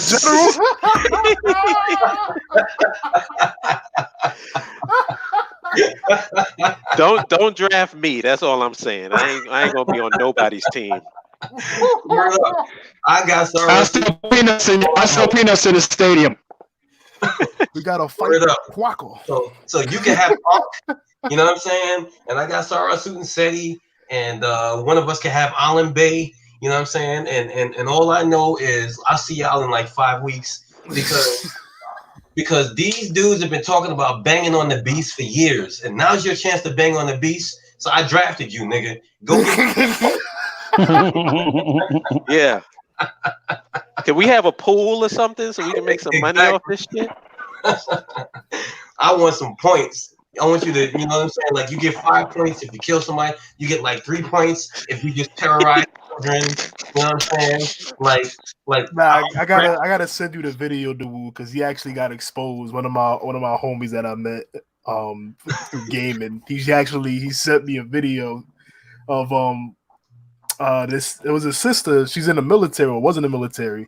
And she called, asked him like, "Yo, like, what's up, General? Like, I got some troops ready to go. What's the call? Like, what you got for us to do?" And he's like, "I ain't never said I'm going into the front lines for some Negroes." And I'm like, and she's like, "So why are you talking about that you the general then?" Exactly. See, this is the problem when you want to be on this Captain Han Solo shit. Yep. We have the infrastructure in place for all of these people that want to actually do something, and niggas is not doing it. Right. They're not doing it. So it's like I said, me personally, on a personal level, I'm just tired of Negroes, man. I'm tired of people talking shit and don't want to do the bare minimum. Word. The bare minimum. Don't even want to do that, but yet you all gung-ho to do this and bang on the beast or move to the continent. I don't trust any of that shit unless I can see you do the small stuff. The stuff that requires little to no energy. Yep.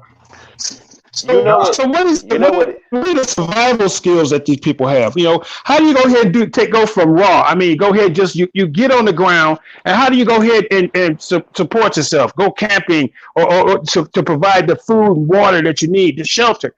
You know, I keep hearing about these bang on the beast people, and my criticism is, you know, you need to go ahead and worry about dealing with stuff in the raw. This situation could get a lot worse, and if you ain't prepared for it, you're gonna be really messed up. And a lot of people are not prepared for it. I'm happy to be down here because one of the big things that's going on down here is I'm dealing with a lot of black farmers. And I see something that we can go ahead and be doing with these black farmers. And people not paying attention to that.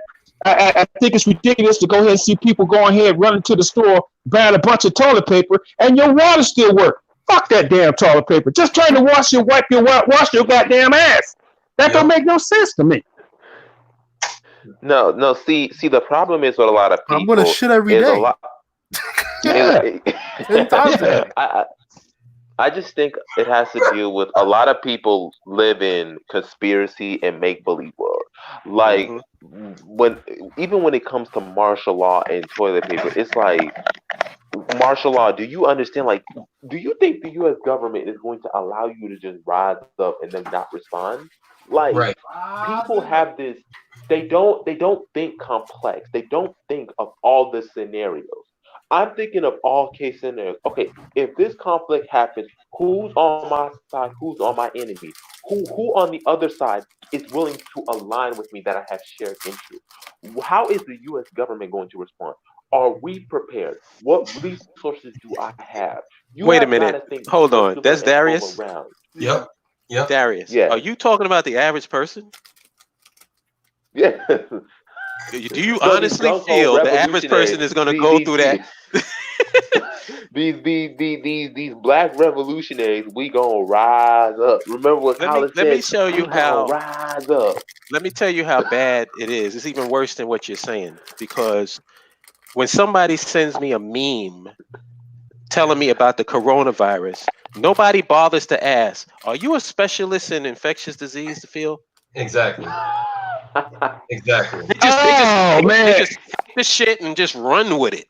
Yep. That's what we dealing with. These guys who are doctors and go ahead and say doctors and scientists, but they never even look behind a microscope or nothing like that. But they can tell you what the fuck is going on. Yeah, I hate the bastards too. Because a lot of black doctors actually coming out telling people to just relax.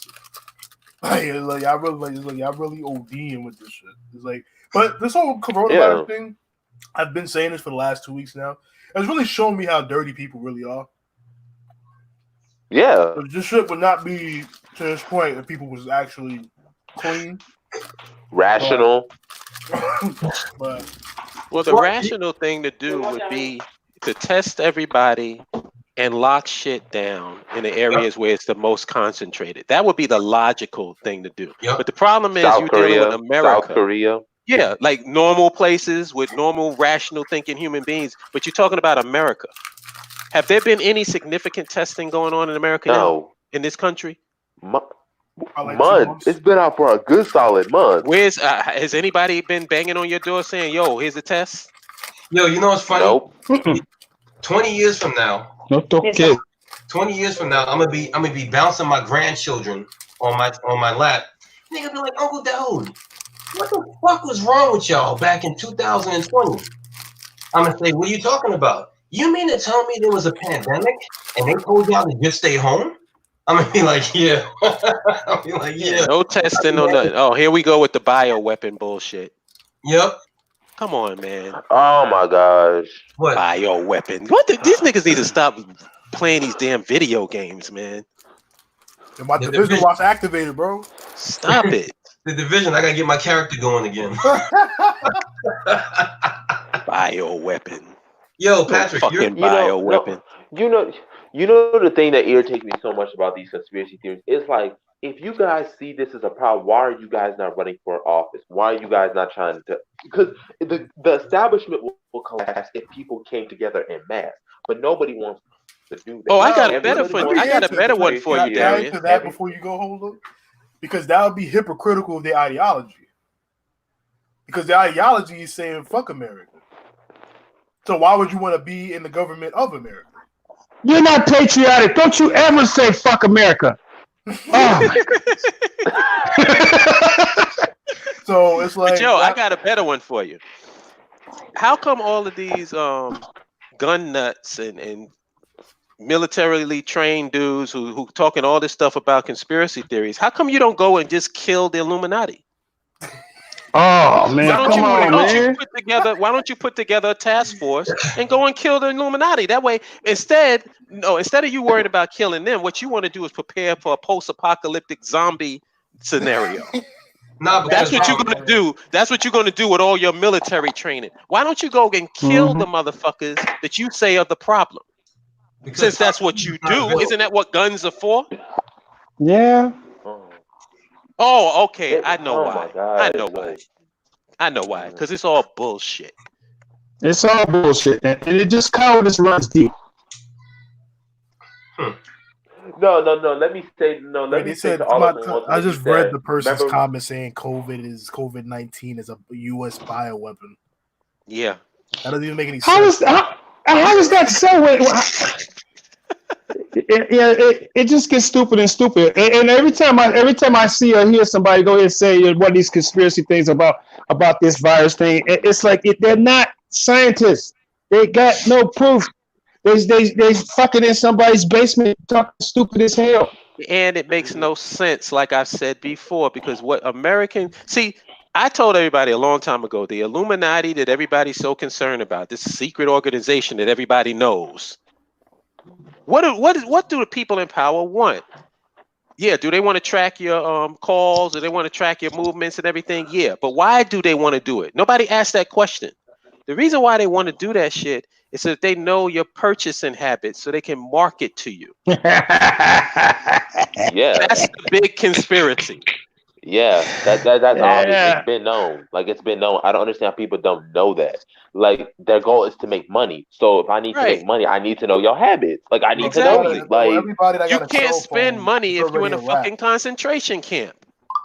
Well, if you got a cell phone, it's a wrap off rip because your cell phone carriers they sell your information anyways. Exactly, but my point is that's the whole purpose of the selling of the information and the lack of privacy. It has nothing to do with somebody trying to stick you, invoke martial law, and put you in a concentration camp. They want to know what you buy so they can sell to you. That's it.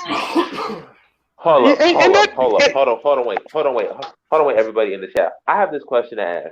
If they keep talking about this doomsday, they're coming for us, they're about to wipe us out. My question is, wouldn't they have already done it? Like, Thank y'all you. been talking about this for Thank 20 you. and 30 years, and it ain't. Because Yeah. it's not like So, black people like, can really defend They themselves could right have now. done it already. They And could why? easily do it. Why would they want to do that? Nobody answers that question. Because ask every conspiracy guy, why is there a bioweapon to destroy America? Why? Who benefits from that? Hey brother, let me show you something else. Like you said earlier, and people are stupid.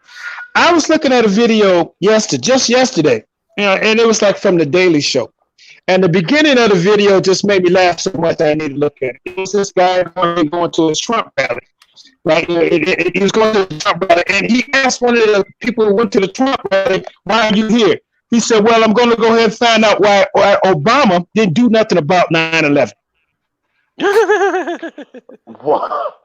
Oh my That just show God. you. That just show you how stupid people are and don't pay attention to real stuff. They easily controlled by somebody that's dumber than their ass. And the thing that's frustrating, Rob, I expect that from those type of people. The people that frustrate me are the people that's supposed to be in my camp, that know what time it is, and you can't get them to do shit. You can't get them to do nothing. We still having a conversation about what we should do at this point. We still having this fucking conversation. Haven't the infrastructure already been laid out for what we need to do? Yeah. Go ahead, Darius. I'm sorry. No, and it's the same thing. Like why nationhood is important. Think about like the scenarios that happened with this coronavirus. All the citizens of countries, regardless where you were at, said, "Come home," or "We will get somebody to bring you home." That's what nation state is. So whether or not you are in the nation state with us or you're outside, we are accountable to you. Somebody always has your back. Now, because you have these so-called people who say, "Well, I don't like the American government," and my response is, unless you got another nationality, when crisis comes, who you gonna look to? Yeah, all of that. I never believe that bullshit. They're like, don't give me this anti-American bullshit if you're not a nationalist. Like, so you're gonna come to us and tell us, well, we need to not trust the American government. My thing is this, okay, when you're in another country and something bad happens to you and you need to be evacuated, who you gonna call? Unless you call the nations, like who you gonna call? It ain't Because Ghostbusters. when those Chinese workers were in Yemen and they needed help, the Chinese government was real quick to come. Who? Let me ask all these Black Power militant integrationists, who gonna come to your rescue? But that's the The main American question I've government been ain't coming. asking. Because it's like everybody, they always love to bring up these nationalities that we need to copy, but it's like you missing the key point that what they have and what we don't got. An actual nation. Yeah, our own nation. We don't have that. So it's just like I And don't we're know how still they having a conversation about whether we should have it right now. Right now on 3/23/2020, 6:55 p.m. We are still having a conversation about whether or not we should have a nation. I'm done. Here's something else, brother. If I speak to, well, I won't say if, when I've spoken to several persons, I've been talking to people about this for some years myself, and Black people are really afraid. Okay, if I talk to somebody about it on the phone, I've talked to a brother once on the phone about this. What you talking all that Black stuff for? And I said we need our own nation. And this brother's like, oh well, he tried to make it seem like the phone, like he knew the phone was tapped, and started trying to carry on another conversation and stuff, and run away from the conversation. Hey, that's not me, that's him, and I talk to people on the street or people I know, and other people are afraid. You got that dumbass group. You got the people are afraid, and it seems like that fear just takes over, and it's ridiculous. Some of the other comments, the U.S. ain't gonna let you do that. Ain't that treason? It's just stupid stuff, man. Yeah. You've been having those about your same own people nation. saying Why that do you same care shit. about treason when you try to get away from the country? Those same people been saying that same shit for the last 10, 20 years. And like I said, I'm just tired, man. I'm tired of saying the same goddamn thing over and over again. I feel like, like when you're trying to feed a baby medicine and you got to put it in the applesauce and all that. I'm just tired of that shit, man. I'm tired of it. Yeah, You're a grown-ass person. Lola. You're supposed to know what the fuck is going on at this point. But it's your It's a damn shame. It's a damn shit. It's a damn shame. You got to fool people to go ahead and take something that's good for them. These are adults.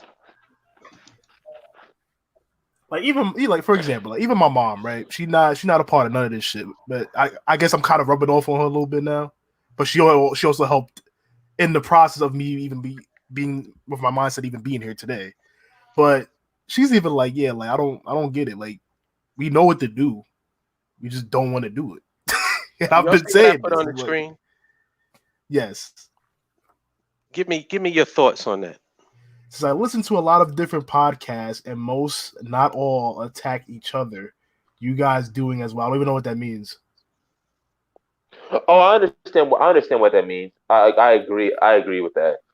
Because you have a lot of Black YouTubers that claim to be pan-Africanist and pro-Black, but the minute a pro-Black person has a disagreement, they'll be real quick to attack and say, oh, see, this person is a scam. See, this is why you shouldn't be listening to him. And it's like, we grown people, we mature, we have disagreements. Not all of us are the same. We have common core values to do things varies, and that's what a nation state is.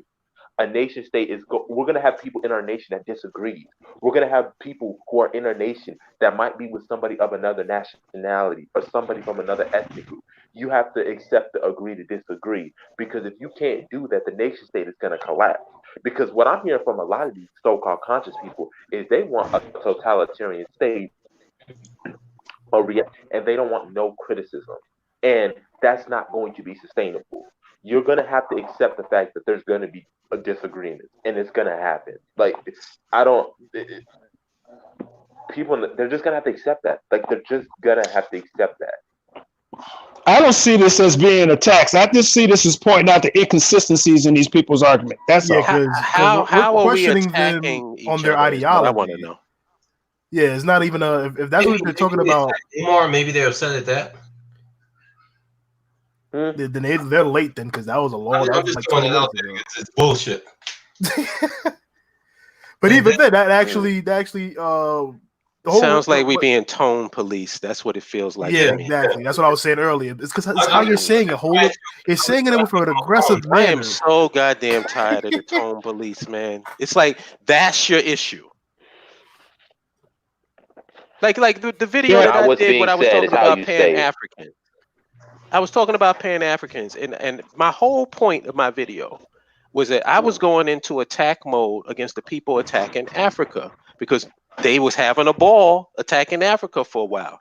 So when I started attacking them, everybody wanted to call a timeout because it's only supposed to be a one-way attack. You can say whatever the hell you want about Africa, but we're not supposed to respond. Whenever we clap back, then what do we get? The tone police start coming out talking about, oh, well, why are you acting like that? But they never say nothing to the people that's attacking us. That is so But true. I can attest to supposed that to firsthand. Yeah. you supposed to love America no matter how much America treats you like shit. That's what that message is. And my thing is, It was take your the same. fucking panties out the crack of your goddamn ass, and let's have an adult conversation. I can't speak with adults if you get into a fucking tissy fit because I say a curse word. Am I talking to a child? First off, a child wouldn't even judge you. They'd actually laugh at you. Yeah. Give me a break, man. One of the things that I do, I let people express themselves in the way that they want to express themselves. I'm not a fucking baby. Oh, brother, let me.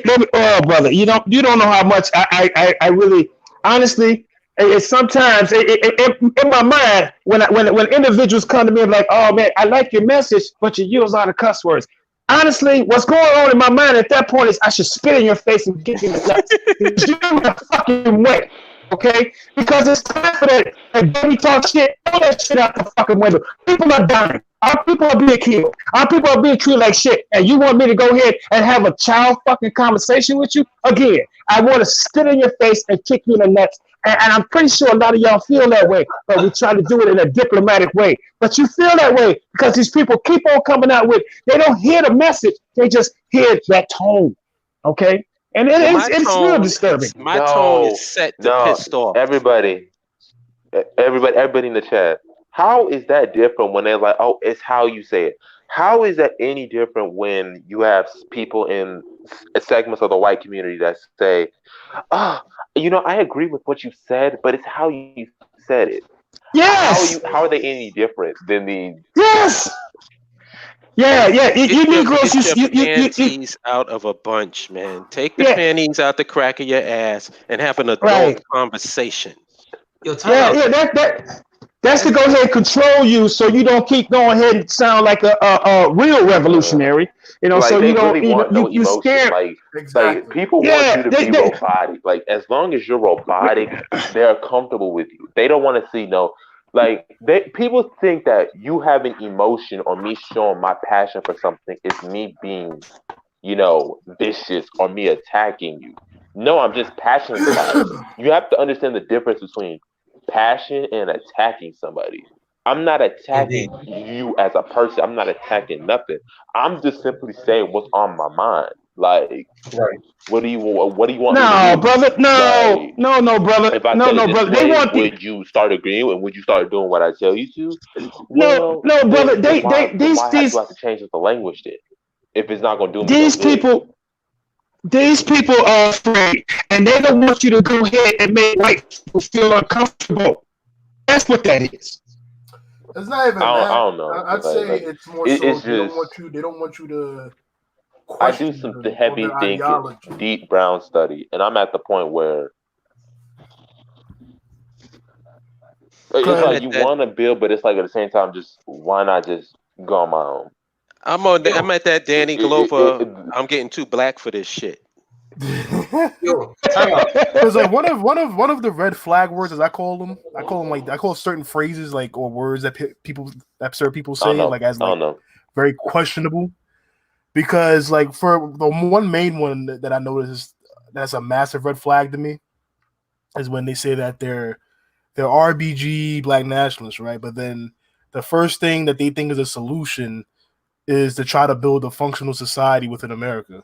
Right. And I'm like, how's that going to work for you? Yeah, I'm like that. Like you literally just told me how since we got here to the Americas as a whole. Yes, I guess he can't hear us. You can't hear him? No, I can hear him. I guess he can't hear us.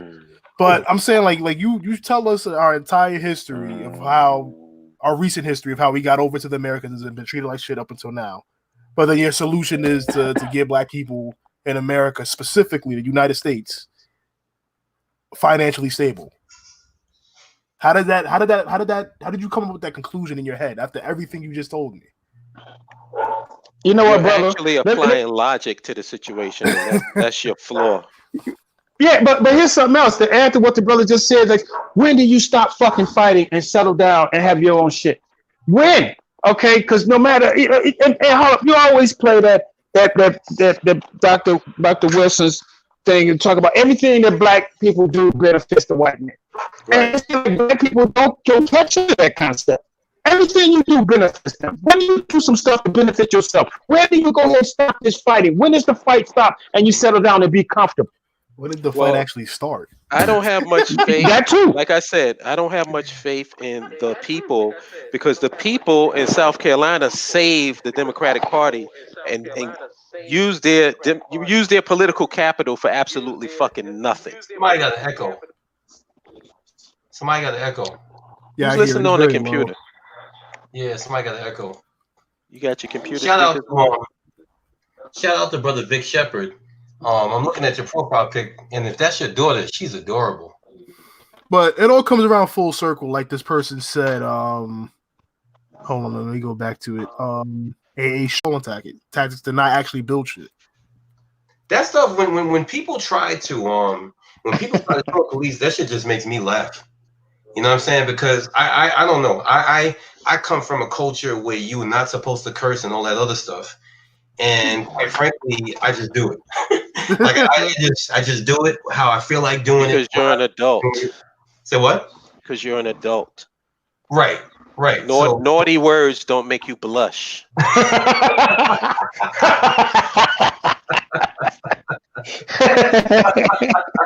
That's right, and I'm not afraid of timeout. So, but yo, I guess at the end of the day, what do we want to say would be the right response of our nation to this particular pandemic? How do you think, what would be the right response to this? What would, you know what I'm saying? We have our government in place. We have our council in place. Let's start from the press conference all the way down to the response. Now, I know you said something earlier about it, quarantining people, have testing and stuff like that.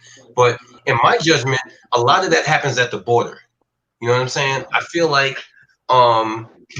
we really need to have discussions as far as what kind of borders we need. Because, and I talked about this on my last show, if you don't have strong borders, you know what I'm saying? Like, something can overwhelm a small nation very fast. And I'm not sure how accurate it is, but I know y'all. I don't know if y'all following the locust swarms in Africa right now. Oh yeah, that's bad. That's real bad.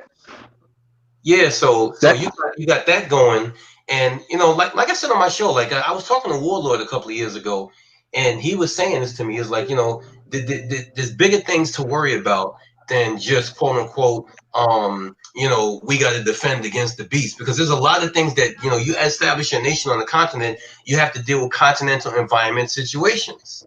And so, that being said, I feel like, that's something that we really need to discuss, because if you don't have strong borders, people come in with with any kind of disease and can infect your whole populace. And I think that's how we started. Well, so let me ask you a question though, brother. Oh, go ahead. Sorry. To answer the question, if we're talking about a scenario like with what's going on right now, right? Yeah, you got to have the strong board, like protections at the border and testing at the border, but you also got to test your nation, right? And if you unlike certain people who want to create some profit-making middleman in a new nation, we would have our people covered. We would have a single-payer healthcare system, so testing wouldn't be a problem. Right. And then once you test and everybody's tested, you can figure out where the virus is concentrated at and kind of lock that down. Right. So that's the first thing. Like those are things that are just off the bat before you even get to anything else. You got to know how to contain that thing. And the problem with America is there's no testing. Like there hasn't been any real rigorous testing, so it's spreading and nobody knows where the fuck it is. Right. Basically, from what I heard, they're basically shoving a Q-tip up your nose all the way to your fucking throat, and that's you know that's how they're able to swab you. Yeah, You know that's what I'm saying? crazy. But, yo, on a side note, doesn't it feel good that you don't have to have that stupid ass argument no more? Oh yeah, because like I said, it's a lot of arguments that I'm not having anymore. Like a lot of people who are libertarians are in the woods hiding now. Right. Because that shit has been proven to be an absolute bullshit. All these people that's a libertarian, pro-capitalist, this, are now got their hands out looking for a bailout from the people. So now everybody's a socialist. Everybody's Bernie Sanders now. Isn't that funny? We don't want you, but we want your policies. Right. So now Brother Dawood, but I got a question for you though. Locusts don't recognize borders, and these viruses can go ahead and jump across the border. So what would be the plan to go ahead and deal with with things like this that doesn't recognize borders? That's a good question, brother. When you say don't recognize border, are you talking about the virus or people? He's talking about the locusts, the insects. Oh, the locust. Oh, okay, I'm sorry, locusts. Yeah. Locusts, and then if you go ahead and you talk about the virus, I mean, hell. From what I'm saying, they say, look, you can go ahead and be a little bit of the proximity, and that thing can get airborne and jump across your border. So how do you go ahead and stop that? I just throw the question out. That's for me. That's the reason why I love the BAIO, because we try to attract specialists. And me, I don't think anybody's on this line is a specialist with insects and pests control. And so I think that's the thing that we got to look at going forward. Not only do you attract doctors and scientists, but you also attract people who are skilled in pest control, because that's a situation that you have to deal with. I don't know how the hell they're going to deal with that. That's definitely not my lane. How do you kill locusts? Huh? Have they figured out how to kill locusts? I don't know. I don't think so. Hell no, because they keep coming up. I mean, this swarm, this is like I can't remember how many years this swarm has got like this, but every year they have something going on. This ain't just like one time. Every year they got something. This one is just a big one going on, and this thing is going to be. Correct me if I'm wrong, but I think this is going to be in the billions of dollars of losses. Wow. The only reason that I recognize some of it, because I'm in the agriculture and the food industry, and I can't go ahead and cook a damn thing if it's all ate up by locusts, Right. So, right. So I pay attention to those kinds of things. Good point. And that's where we would need people like the scientists in your field in order to deal with that. Because I can tell you how to stop a criminal. I can tell you how to spot a criminal. I damn sure can't tell you how to stop a locust. My answer is to get a giant flamethrower and just start blazing niggas. But I don't know, man. Yeah. You know what? I think you can go ahead and recruit a whole lot of people, because that might turn into a lot of fun after a while. So that's damn fireworks out there. The question that I have is, how much allocated resources of our GDP or our government revenue will we spend towards research and or development? So what field though? What field? Science, nanotechnology, and environmental science. Oh wait, you talk about our nation or this nation? Yes, our nation. Oh, okay, I was cracking up. Yeah. That is funny. Well, right now we need somebody to, I think it should be a lot, because whoever keeps sneezing, it's like, okay, well, we need to go ahead and help you out there too, brother. Okay, because I'm only good with infrastructure. I'm only a civil and a minor in physics, so I'm only good with dealing with bridges, water treatment, and like stuff like that. Like anything environmental science that's why I was asking, like, how much are we going to allocate towards this, and what percentage of our GDP? I was exposed to some of the water treatment when I was in the military, so some of that stuff stuck with me. And I had an aquaponics unit, which I used a lot of the water testing and hooking the pipes up to try to go ahead and keep things going, flowing. And I did a lot of, I had this system for a while, so I learned a whole lot, learned a lot more doing this on my own than I did when I was in the Army. So I think a large portion of the GDP should be going toward research and development, a large portion. Dom is saying during World War II, the U.S. used DDT to stop locusts, bed bugs, and other insects from infecting society. Now bed bugs. Oh yes, that's horrible. I tell you one thing, man. Like I back in the day, I want to say like maybe 3-4 years ago, an older gentleman from in the temple had caught a big bed bug infestation in his house. And we didn't take it seriously, just like Donald Trump. So one day on a Saturday, he showed up to our men's class, the FOI class. This nigga literally had bed bugs crawling on his suit. And I was just like, so Nation of Islam practice is what? When you show up, what do? We search you, right? So damn, he gets everything out of his pocket except for money and change, and you start seeing stuff crawl on this dude. Yo, take this dude home right now. You know what I'm saying? That's the first time I ever had like a face-to-face dealing with bed bugs. And I can remember me and the brother second in command to me, we both had to go to Home Depot, get bed bug spray the cars, and we left them at the at the car wash for like 3 hours because you would have died if you'd have been in them cars. You know what I'm saying? We sprayed the shit out of them cars. And then we vacuumed them out, praying, you know what I'm saying, that them bed bugs didn't like get into the seats or whatever. So I just know that like those things they multiply rapidly, and that's I guess the thing that we really got to do is we definitely got to recruit people who are skilled in pest control. And this is I guess where a lot of people are saying this, but it's not really in American psyche. They're saying low-level workers should be appreciated. There it is, like, that's not a 6-figure job, I don't think, pest control, but nevertheless very important.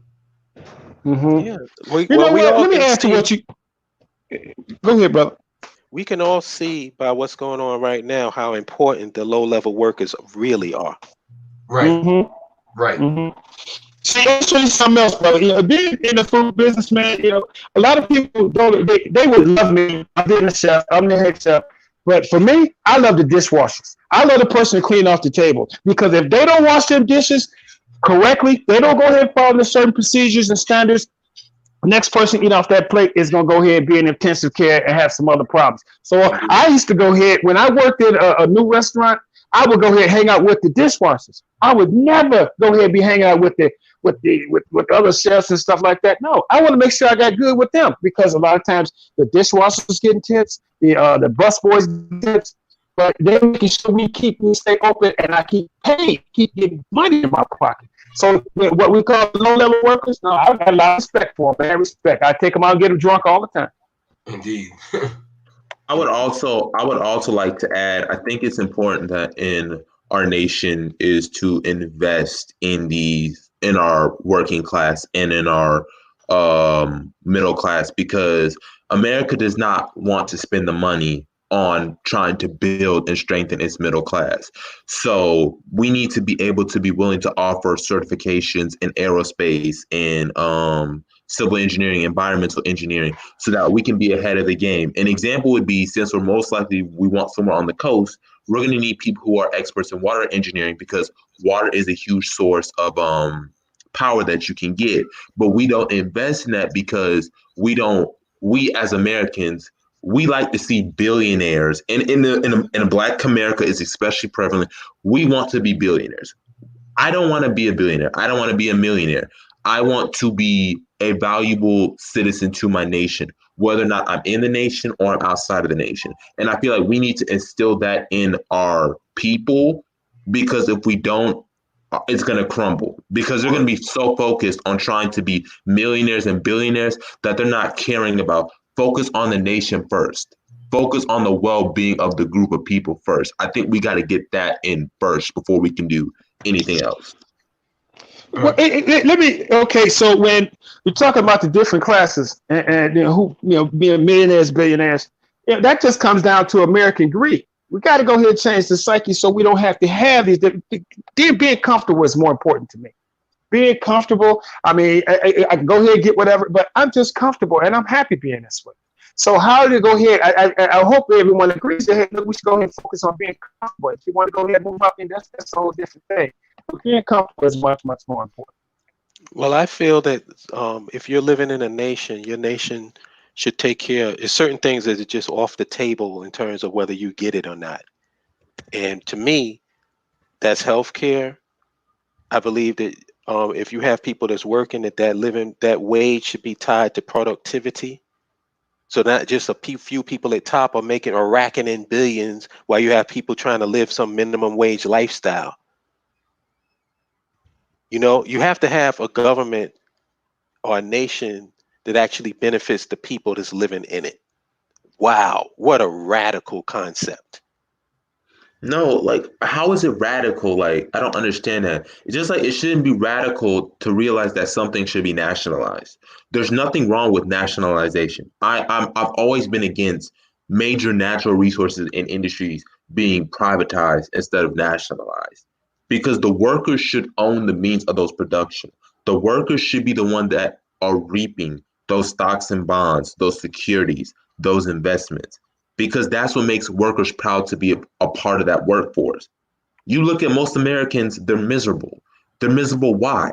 Because they go to work, they're not making enough money, they're not getting any major benefits. So it's like I'm wasting all this time in my life and I'm not even getting no benefit. I feel like I'm not being a part of that, building process. So I think it is important that we nationalize a lot of our resources, but also make it a demand to major Black businesses that you're going to have a workers' council, establish a worker bill of rights where we make it clear this is how you're going to conduct business with your workers. And if you don't, we are going to punish you.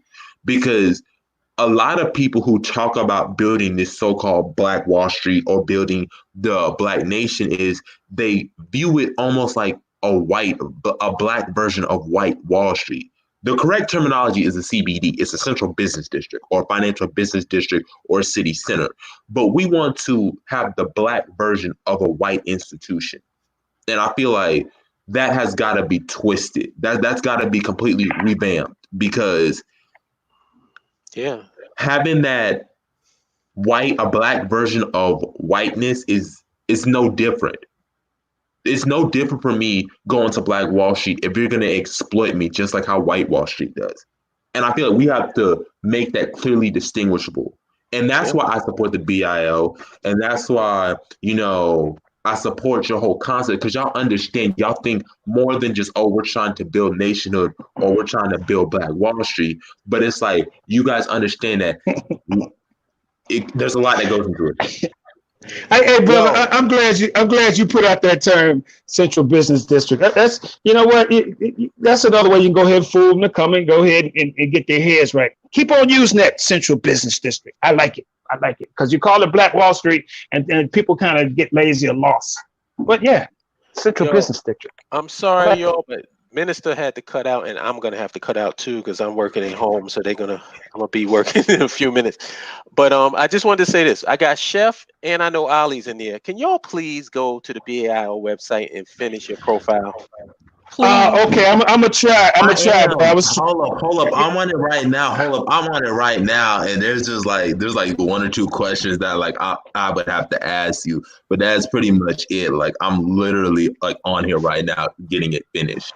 Okay, thank you. And if anybody's in this chat room that's not on the BAIO website or at least signing up now, I'm looking sideways at you. Just letting you know that. I'm not really paying any attention to anything you got to say because I'm like, okay, so you can't fill out something for a minute. Anyway. Let me see how I can do that because down here in this area the connection is kind of slow and messed up. So I'm just doing things from my phone, from this phone. If you have any issues, the 5G, brother. Hit me up if you have any issues, or hit up the contact form on the site. The 5G. I'm gonna work on it. I promise. I'm gonna get onto it, man. Because that's like the 5G. I hate to end this conversation because it's going so good. I heard that one yet. No, I ain't Yo, heard that one yet. Yeah, All right, apparently, brother. I hate apparently. to. No, go ahead. Yeah, I hate to end the conversation because it's going good, but I got to get out of here, y'all. No, it's So, good. I was supposed to take a nap. My nap has been delayed by 2 hours. So yeah, I'm sorry about that, man. But handle y'all business, and I'll holler at you later. Thank you for all tuning in. Go to the BAIO website. I'm going to keep saying it, even though y'all igging me. But I'm going to keep saying it and sign up, man. I'll holler at All y'all right. later. All right, peace. Peace. Peace.